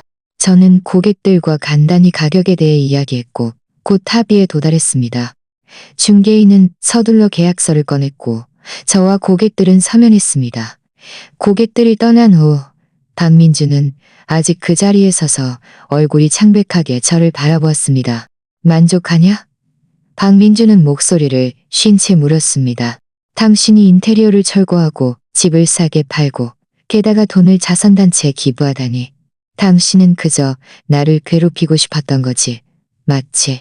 나는 그저 내 재산을 처리하는 것뿐이고 당신이 잘 지내든 못 지내든 상관없어요. 저는 담담하게 말했습니다. 하지만 당신 말도 맞아요. 나는 당신이 이 집에서 아무런 이득도 얻지 못하게 하고 싶었던 것뿐이에요. 처음에 당신이 내 돈을 쓰고 나를 때릴 때는 왜 오늘 같은 날이 올 거라고 생각 안 했어? 그 말을 마치고 저는 몸을 돌려 김 팀장에게 말했습니다. 김 팀장님, 인테리어 회사 직원들에게 속도를 내서 빨리 쓰레기를 치우라고 해주세요. 그리고 박민주 씨를 잘 지켜봐서 더 이상 여기서 소란을 피워 고객들에게 영향을 주지 못하게 해주세요. 김 팀장은 고개를 끄덕였습니다. 아가씨, 안심하십시오. 제가 잘 처리하겠습니다. 저는 박민준을 한번 쳐다보고는 더 이상 아무 말도 하지 않고 저에게 억울함을 안겨주었던 이 집을 걸어 나왔습니다. 아래층에 도착했을 때 저는 뒤돌아보았습니다. 마음속에 있던 모든 것이 완전히 내려앉는 듯했습니다. 이 집도 이 결혼 생활도 모두 과거가 되었습니다. 밤에 비서실장님에게서 전화가 왔습니다. 그 아파트는 이미 고객에게 순조롭게 명의 이전이 완료되었고 집 매매 대금도 이미 자선단체 계좌로 입금되었다고 했습니다. 자선단체 관계자도 저에게 특별히 전화해서 자선 사업에 대한 저의 지원에 감사하다고 말했습니다. 전화를 끊고 저는 소파에 앉아 창밖 야경을 바라보며 입가에 미소를 지었습니다. 제가 한 이 모든 일이 단지 제 존엄을 되찾기 위한 것뿐만 아니라 도움이 필요한 더 많은 사람들을 돕기 위한 것이라는 것을 알았습니다. 오늘부터 저는 더 이상 과거의 일에 얽매이지 않을 것이었습니다. 이 용기와 선량함을 가지고 계속해서 앞으로 나아가 제 삶을 잘 살아갈 것이었습니다. 그리고 박민준, 그는 단지 집 하나를 잃은 것이 아니라 한때 자신에게 진심으로 잘해주었던 사람을 잃은 것이었습니다. 이것은 모두 그가 스스로 선택한 길이었으니 아무리 후회해도 이미 늦었습니다. 집 문제가 처리된 지 며칠 후 저는 오랜만에 잘친 서연을 만나고 싶어서 서울 도심의 한 카페에서 만나기로 했습니다. 서연은 제가 어릴 때부터 함께 자란 친구로 저희 집안 사정을 알고 있었습니다. 처음에 제가 박민준과 결혼할 때도 그녀는 별로 찬성하지 않았습니다. 박민준이 믿음직스럽지 않다고 말했으니까요. 이제 이런 일이 생기자 그녀는 더욱 저를 안타까워했습니다. 제가 카페에 도착했을 때 서연은 이미 와 있었습니다. 그녀는 저를 보자마자 서둘러 손짓하며 저를 불렀고 얼굴에는 안타까움을 가득 담아 말했습니다. 지은아, 너 그동안 고생 많았지? 내가 진작에 박민준 그 사람이 좋은 사람이 아니라고 말했잖아. 너는 내 말 안 듣더니 이제 봐. 이렇게 됐잖아. 저는 웃으며 앉아 커피를 한 모금 마셨습니다. 다 지나간 일이야. 지금 나 괜찮잖아? 앞으로는 그 사람이랑 아무런 관계도 없을 거야. 서연은 고개를 끄덕였습니다. 네가 그렇게 생각해주면 됐어. 아, 그리고 너랑 박민준이 이혼한 거 그 사람 회사 사람들이 알아? 내가 듣기로는 그 사람 요즘 회사에서 아주 비참하대. 여기저기 돈 빌리러 다니고 상사한테 혼나고 말이야. 저는 멈칫했습니다. 그 사람 회사 사람들이 우리가 이혼한 걸 어떻게 알아? 어떻게 알기는 분명 그 사람이 직접 사람들한테 말했거나 아니면 그 사람 어머니가 말했겠지. 서연은 입술을 삐죽거리며 말했습니다. 하지만 그들은 분명 자기들의 잘못은 말 안 했을 거야. 어쩌면 뒤에서 네 욕을 하고 있을지도 몰라. 저는 비웃었습니다. 그래서 그들이 나를 어떻게 말하든 지금은 상관없어. 어차피 모두가 언젠가는 진실을 알게 될 테니까. 우리가 이야기하고 있는데 갑자기 옆에서 누군가 제 이름을 불렀습니다. 이지은, 정말 당신이네. 저는 고개를 들어보니 34 중반의 남자였습니다. 회색 양복을 입고 있었는데 낯이 익었습니다. 생각해보니 박민준의 직장 동료였습니다. 이름은 최진우. 전에 박민준이 저를 회사 회식에 데려갔을 때 몇 번 만난 적이 있었습니다. 최진우는 다가와 웃으며 말했습니다. 여기서 당신을 만날 줄은 정말 몰랐네요. 요즘 잘 지내세요?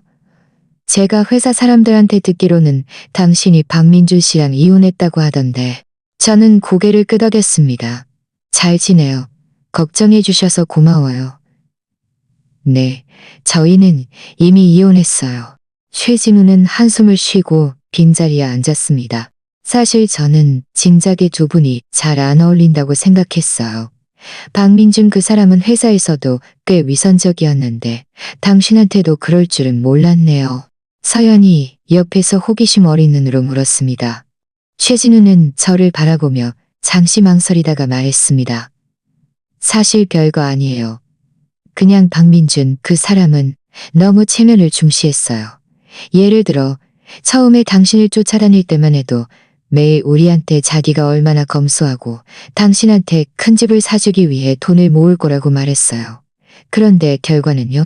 그는 매번 우리랑 밥 먹으러 가면 다른 사람한테 계산하게 하고 자기는 절대 돈을 안 썼어요. 한 번은 우리가 같이 쇼핑을 갔는데 그가 1억만 원 넘는 재킷을 보고는 너무 비싸서 사기 아깝다고 말하더니 돌아서서는 당신한테 몇만 원짜리 립스틱을 사줬어요. 그리고 우리한테 당신이 좋아하니 꼭 사야 한다고 말했죠. 지금 생각해보면 그때 그는 분명 당신을 속여서 결혼하려고 연기했던 거예요. 최진우의 말을 들으며 저는 전혀 놀라지 않았습니다. 처음에 박민준이 저를 쫓아다닐 때 그는 정말 검소한 척했습니다. 매번 저와 밥 먹으러 가면 싼 식당만 골랐고 저에게 집을 사주기 위해 돈을 모을 거라고 말했습니다. 지금 보니 그 모든 것이 그가 연기했던 것이었습니다. 목적은 저를 속여서 결혼하는 것이었죠. 최진우는 계속해서 말했습니다. 그리고 그가 당신이랑 결혼한 후에는 매일 회사에서 우리한테 당신이 얼마나 돈을 많이 쓰는지, 당신이 직장도 안 다니면서 집에서 맨날 쇼핑만 한다고 말했어요. 그런데 한 번은 회사 자금 사정이 어려워져서 그가 우리한테 돈을 빌리러 다녔는데 우리는 아무도 그에게 빌려주지 않았어요. 나중에 그가 어디서 50만 원을 구해와서 문제를 해결했는데 지금 생각해보니 그 50만 원은 분명 당신이 준 거였죠? 그런데 그는 우리한테 자기가 직접 모은 돈이라고 말했어요. 정말 위선적이죠. 저는 고개를 끄덕였습니다. 맞아요. 그 50몇만 원은 제가 준 거예요. 저는 그때 그에게 다른 사람한테 말하지 말라고 했어요. 다른 사람들이 그를 비웃을까 봐요. 그런데 그가 감히 당신들한테 자기가 직접 모은 돈이라고 말하다니 정말 뻔뻔하네요. 그렇지 않아요? 최진우가 말했습니다. 또 한 번은 그의 어머니 생일에 그가 400만 원짜리 금팔찌를 사드렸는데 회사에서 우리한테 며칠 동안이나 자랑했어요. 자기가 얼마나 효심 깊은지 말하면서요. 그런데 나중에 제가 그가 어머니랑 통화하는 걸 들었는데 그 금팔찌 돈은 당신이 준 거라고 말하더군요. 게다가 당신이 준 거라고 말하더군요. 게다가 당신이 안 줬으면 자기는 그렇게 비싼 물건을 사지 않았을 거라고 말했어요. 당신 생각에는 그 사람이 어떻게 이렇게 위 사람이 어떻게 이렇게 서연은 옆에서 듣다가 화가 났습니다. 이런 일도 있어? 박민준 정말 인간 쓰레기네. 지은이 돈 쓰면서 뒤에서는 지은이 욕을 하다니 정말 배은망덕한 놈이야. 저는 최진우를 바라보며 감사함이 가득했습니다. 최진우는 한숨을 쉬었습니다. 사실 우리 회사 사람들은 모두 당신을 많이 동정했어요. 당신이 억울한 일을 당했다는 것을 알았으니까요. 박민주는 요즘 회사에서 평판도 안 좋아요. 모두가 그가 위선적인 사람이라는 것을 알고 아무도 그와 어울리고 싶어 하지 않아요. 게다가 그는 최근에 다른 사람에게 빚을 져서 회사로 채권자들이 찾아오는 바람에 상사들도 그를 해고할 뻔했어요. 박민준의 처지를 들으며 저는 아무런 동정심도 느끼지 않았습니다. 이것은 모두 그가 자초한 일이었습니다. 그의 위선과 이기심이 그를 망친 것이었죠. 최진우와 잠시 이야기를 나누다가 그는 할 일이 있어서 먼저 일어섰습니다. 서연은 저를 바라보며 웃으며 말했습니다. 봐. 이제 모든 사람들이 박민준의 진짜 모습을 알게 됐잖아. 그도 마땅한 벌을 받았고 정말 통쾌하다. 저는 고개를 끄덕였습니다. 인과응보라는 말 있잖아. 그가 그렇게 많은 나쁜 짓을 했으니 언젠가는 벌을 받게 될 거야. 우리는 다시 잠시 이야기를 나누다가 각자 집으로 돌아갔습니다. 집으로 돌아가는 길, 저는 길가에 오가는 사람들을 보며 마음속이 아주 편안했습니다. 전에는 박민준과 결혼한 것이 제 인생 최대의 실수라고 생각했지만 지금 보니 이혼한 것이 제 인생 최대의 올바른 결정이었습니다. 저는 드디어 그 위선적이고 이기적인 남자에게서 벗어나 드디어 제 자신으로 돌아갈 수 있게 되었습니다. 집에 도착하니 김 아주머니가 저에게 말했습니다. 아가씨, 회장님께서 해외에서 돌아오셨어요. 내일 집에 와서 저녁 식사하라고 하셨어요. 그 말을 듣고 저는 너무 기뻤습니다. 아버지께서는 오랜만에 뵙는 거라 정말 보고 싶었습니다. 다음 날 저는 일찍 일어났습니다. 아버지께서 가장 좋아하시는 과일을 사서 차를 몰고 집으로 돌아갔습니다. 아버지께서는 저를 보자마자 서둘러 저를 맞이하며 한 팔로 저를 꼭 안아주셨습니다. 내 사랑하는 딸, 아빠가 너무 보고 싶었어. 네가 억울한 일을 당했다고 해서 아빠가 계속 마음에 걸렸단다. 저는 아버지 품에 안겨 참지 못하고 눈물을 흘렸습니다. 괜찮아요, 아빠. 걱정하지 마세요. 저는 이미 박민준 씨랑 이혼했어요. 앞으로는 그 사람이랑 아무런 관계도 없을 거예요. 아버지께서는 제 머리를 쓰다듬으며 안타까워하며 말했습니다. 괜찮으면 됐다. 괜찮으면 됐어.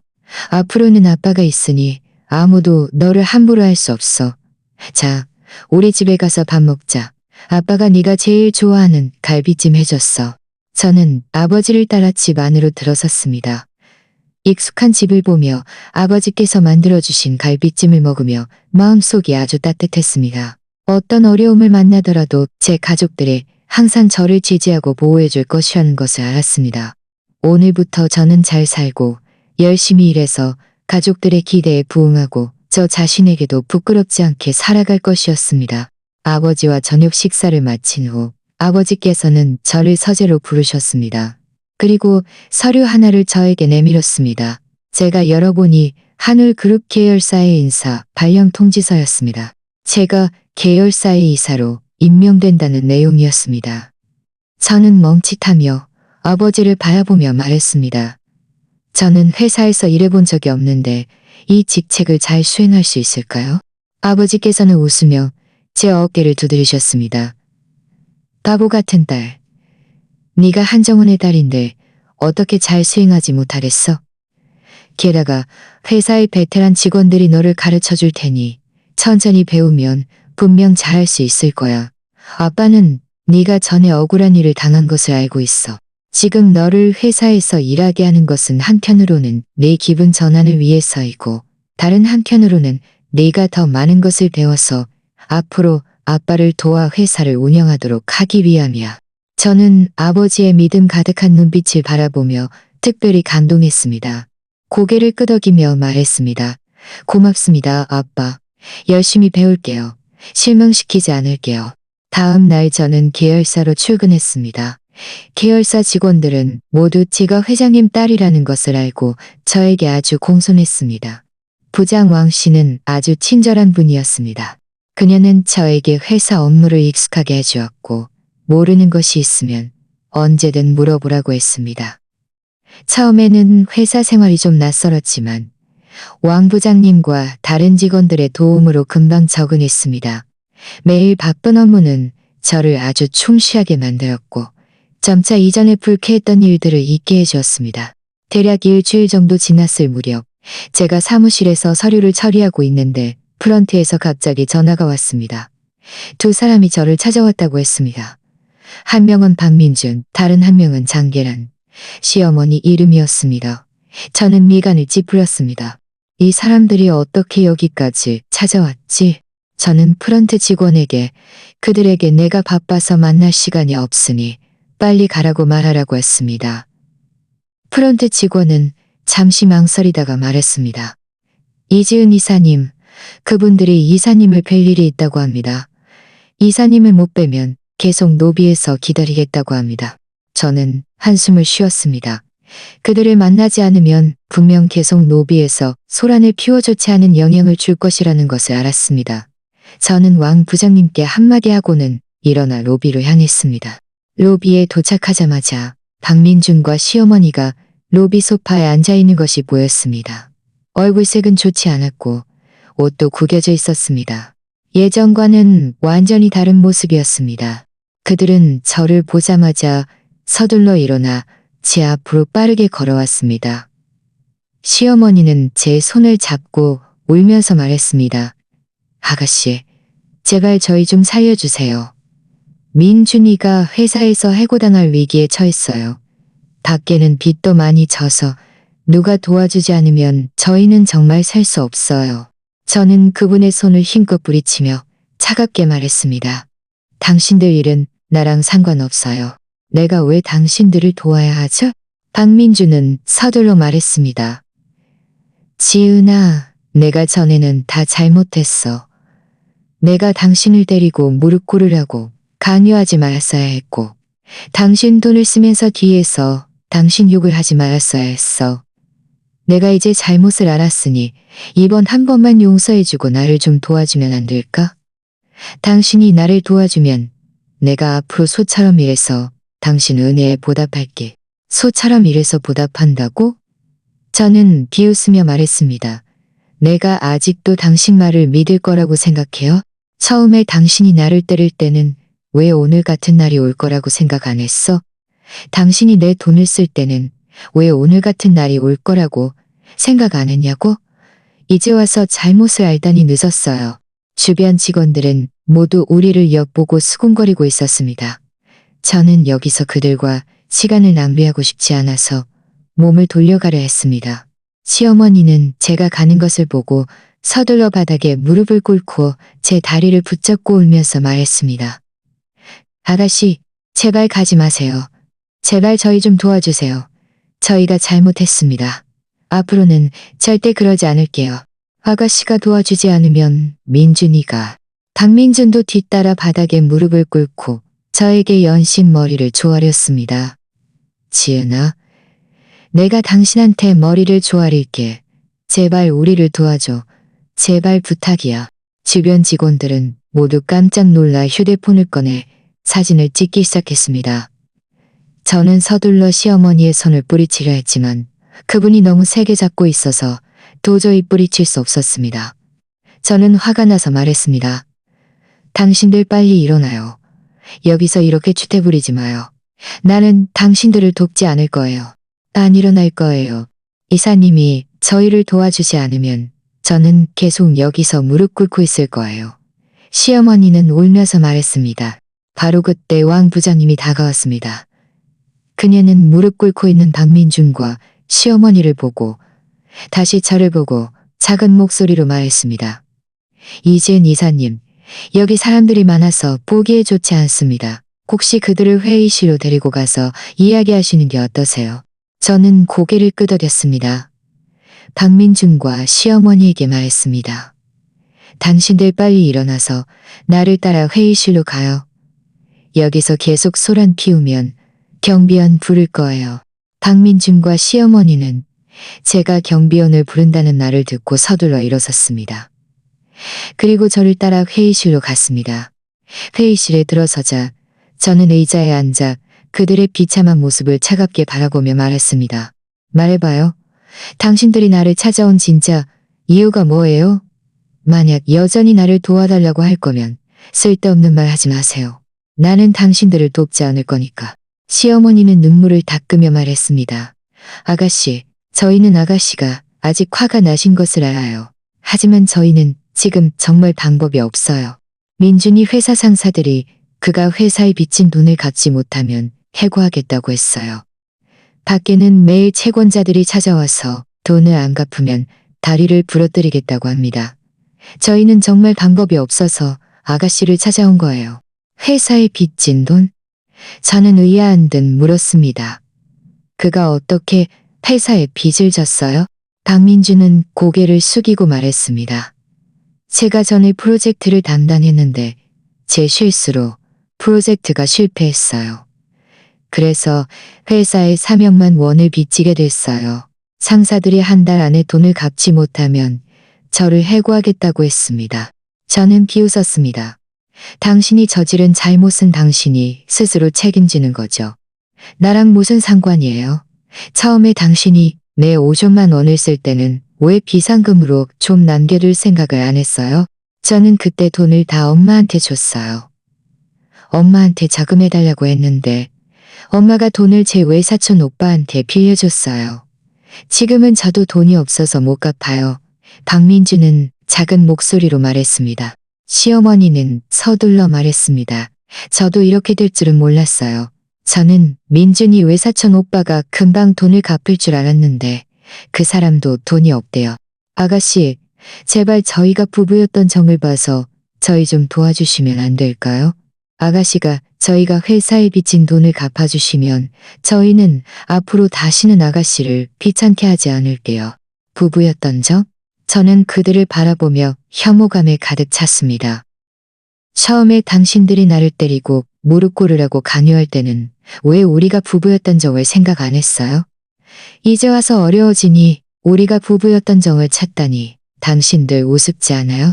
저는 잠시 말을 멈추고 이어서 말했습니다. 당신들한테 말해두겠는데 나는 당신들을 돕지 않을 거예요. 당신들이 회사에 빚진 돈은 당신들이 스스로 해결할 방법을 찾고 밖에 빚진 돈도 나랑 상관없어요. 앞으로 다시는 나를 찾아오지 말고 다시는 내 앞에 나타나지 마세요. 안 그러면 당신들한테 가만히 있지 않을 거예요. 그 말을 마치고 저는 일어섰습니다. 박민주는 갑자기 달려와 제 팔을 잡고 눈이 붉어진 채 말했습니다. 지은아, 당신 정말 이렇게 잔인할 수 있어? 우리가 부부가 아니더라도 이렇게까지 매정하게 할 필요는 없잖아?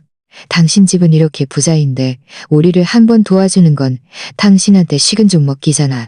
왜 우리를 도와주지 않는 거야? 식은 죽 먹기라고? 저는 그의 손을 힘껏 뿌리쳤습니다. 우리 집 돈은 우리 아버지가 힘들게 번 돈이에요. 그냥 하늘에서 떨어진 돈이 아니라고요. 내가 왜 우리 집 돈으로 당신들 같은 배은망덕한 사람들을 도와야 하죠?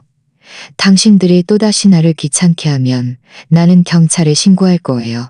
박민주는 제 차가운 눈빛을 바라보며 제가 정말로 그들을 돕지 않을 것이라는 것을 알았습니다. 그는 맥없이 의자에 주저앉아 두 손으로 머리를 감싸쥐고 중얼거렸습니다. 끝났어. 전부 끝났어. 시어머니도 바닥에 주저앉아 울기 시작했고 입으로는 계속해서 죄지었어. 다 죄지었어. 라고 말했습니다. 저는 그들의 비참한 모습을 보며 아무런 동정심도 느끼지 않았습니다.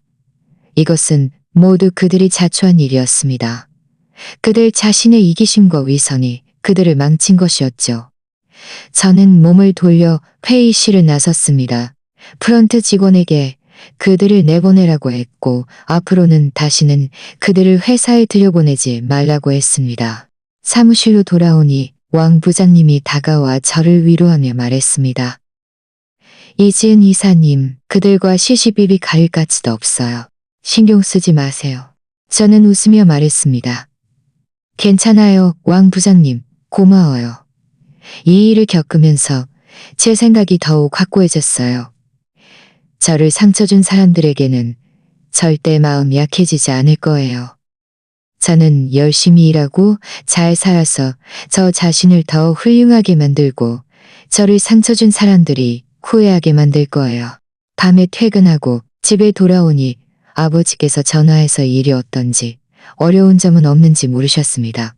저는 아버지께 일이 아주 순조롭다고 말씀드렸고 박민준과 시어머니가 저를 찾아왔던 이야기도 했습니다. 아버지께서는 그 이야기를 듣고 아주 화가 나셨습니다. 그들이 감히 저를 또 찾아오다니 진작에 경비원들을 시켜 쫓아냈어야 했다고 말씀하셨습니다. 앞으로 또 이런 일이 생기면 그들과 쓸데없는 말하지 말고 바로 자신에게 전화하라고 자신이 처리하겠다고 말씀하셨습니다. 저는 마음속이 아주 따뜻했습니다. 알겠어요. 아빠, 걱정하지 마세요. 제가 잘 처리할 수 있어요. 전화를 끊고 저는 소파에 앉아 찬반 야경을 바라보며 마음속이 아주 평온했습니다. 앞으로의 삶은 아직 길고 다양한 사람들과 일들을 만나게 될 것이라는 것을 알았지만 저는 더 이상 예전의 나약하고 불쌍한 이지은이 아니었습니다. 저는 제 방식으로 저 자신을 보호하고 제가 사랑하는 사람들을 보호하며 매일을 잘 살아갈 것이었습니다. 그때부터 박민준과 시어머니는 다시는 저를 찾아오지 않았습니다. 아마 그들은 정말로 궁지에 몰렸고 제가 그들을 도울 리 없다는 것을 알고 포기했을 것이라고 짐작했습니다. 저는 더 많은 에너지를 업무에 쏟았습니다. 왕 부장님의 도움으로 저는 계열사 업무에 빠르게 익숙해졌고 작은 프로젝트 하나를 독자적으로 완료하여 아버지와 본사 상사들의 칭찬을 받았습니다. 대략 한 달 정도 지났을 무렵 저는 퇴근길에 우연히 박민준의 직장 동료 최진우를 만났습니다. 그가 저를 보자마자 서둘러 저에게 인사를 건넸고 얼굴에는 복잡한 표정이 서려 있었습니다. 저는 웃으며 물었습니다. 최진우 씨, 오랜만이에요. 요즘 잘 지내세요? 박민준 씨는 요즘 어떻게 지내요? 최진우는 한숨을 쉬고 고개를 저으며 말했습니다. 말도 마세요. 박민준 씨는 요즘 아주 비참해요.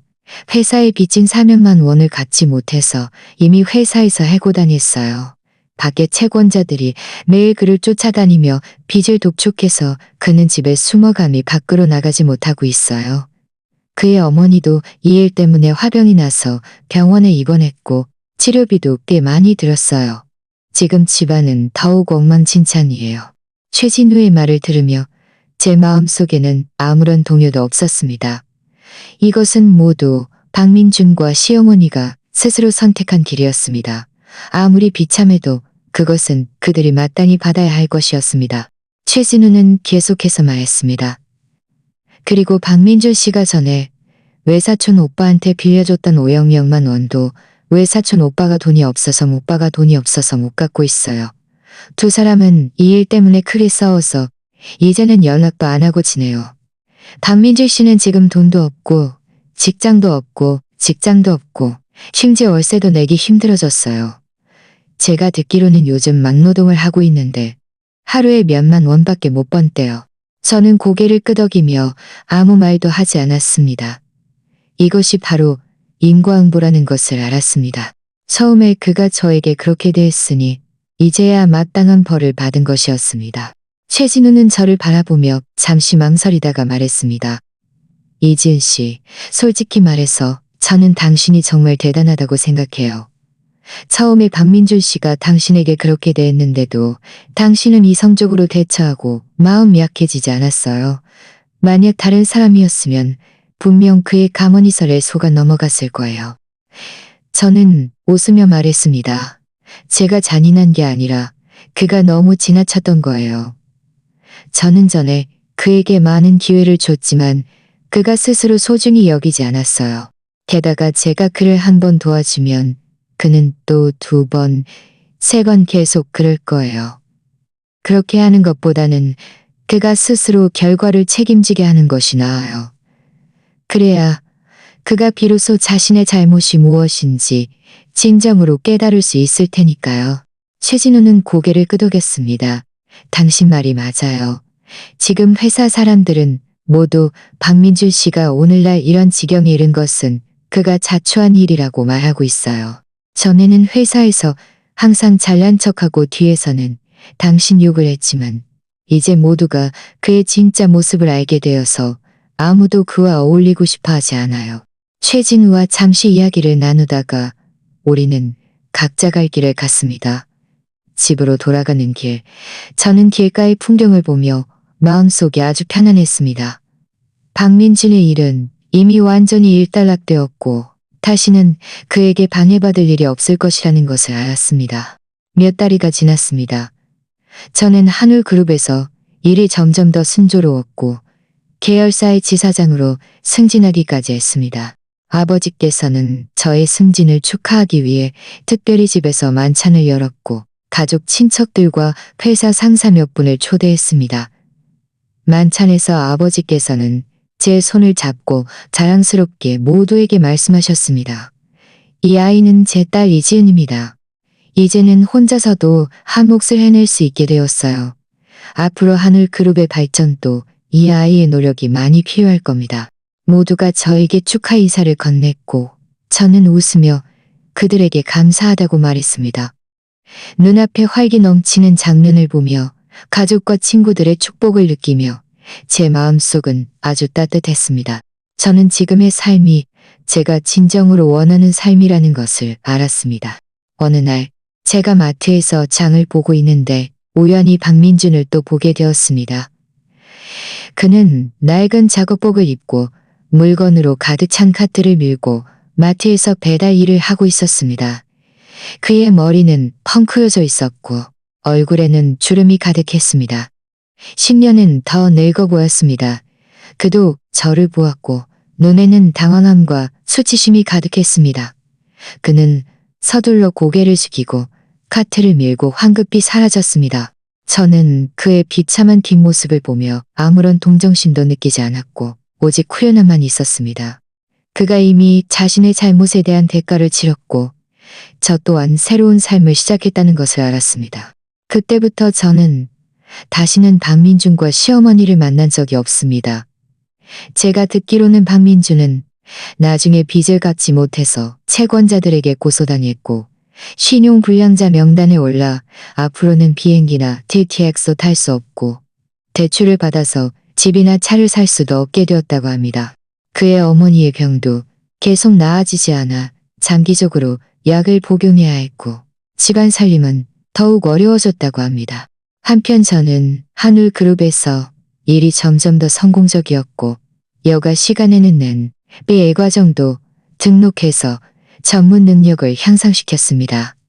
저는 또한 자선 활동에도 자주 참여하여 도움이 필요한 사람들을 도왔습니다. 마치 처음에 집을 팔아 얻은 돈을 자선단체에 기부했던 것처럼 말입니다. 때로는 박민준과 결혼했던 그 시절을 생각하기도 합니다. 비록 억울함과 불쾌함으로 가득 찬 시간이었지만 저를 많이 성장시켜 주었습니다. 그는 저에게 연애에서 무조건 스스로를 희생해서는 안 된다는 것을 깨닫게 해주었고 스스로를 보호하는 법을 배워야 하며 상대방의 진짜 모습을 알아보고 겉모습에 현혹되지 말아야 한다는 것을 알려주었습니다. 지금의 저는 더 이상 나약하고 불쌍한 이지은이 아닙니다. 저는 더욱 자신감 있고 더욱 강인해졌으며 주변 사람들과 소중한 것들을 더욱 아낄 줄 알게 되었습니다. 미래의 삶은 아직 길고 다양한 도전들을 만나게 될 것이라는 것을 알지만 저는 이미 준비가 되어 있습니다. 저는 제 노력으로 더 아름다운 미래를 만들어 갈 것입니다. 저는 또한 모든 여성 친구들에게 말하고 싶습니다. 연애에서는 반드시 눈을 크게 뜨고 자신을 잘 살펴야 합니다. 사람 때문에 스스로를 희생하지 마세요. 만약 박민준 같은 사람을 만난다면 반드시 제때 손절하고 상처받고 나서 후회하지 마세요. 기억하세요. 스스로를 사랑할 줄 알아야만 다른 사람의 사랑을 받을 수 있습니다. 오늘 이야기가 마음에 드셨다면 좋아요와 구독을 눌러주세요. 어떤 종류의 이야기가 더 보고 싶으신가요? 댓글로 여러분의 생각을 공유해 주세요. 저희는 계속해서 제공하겠습니다.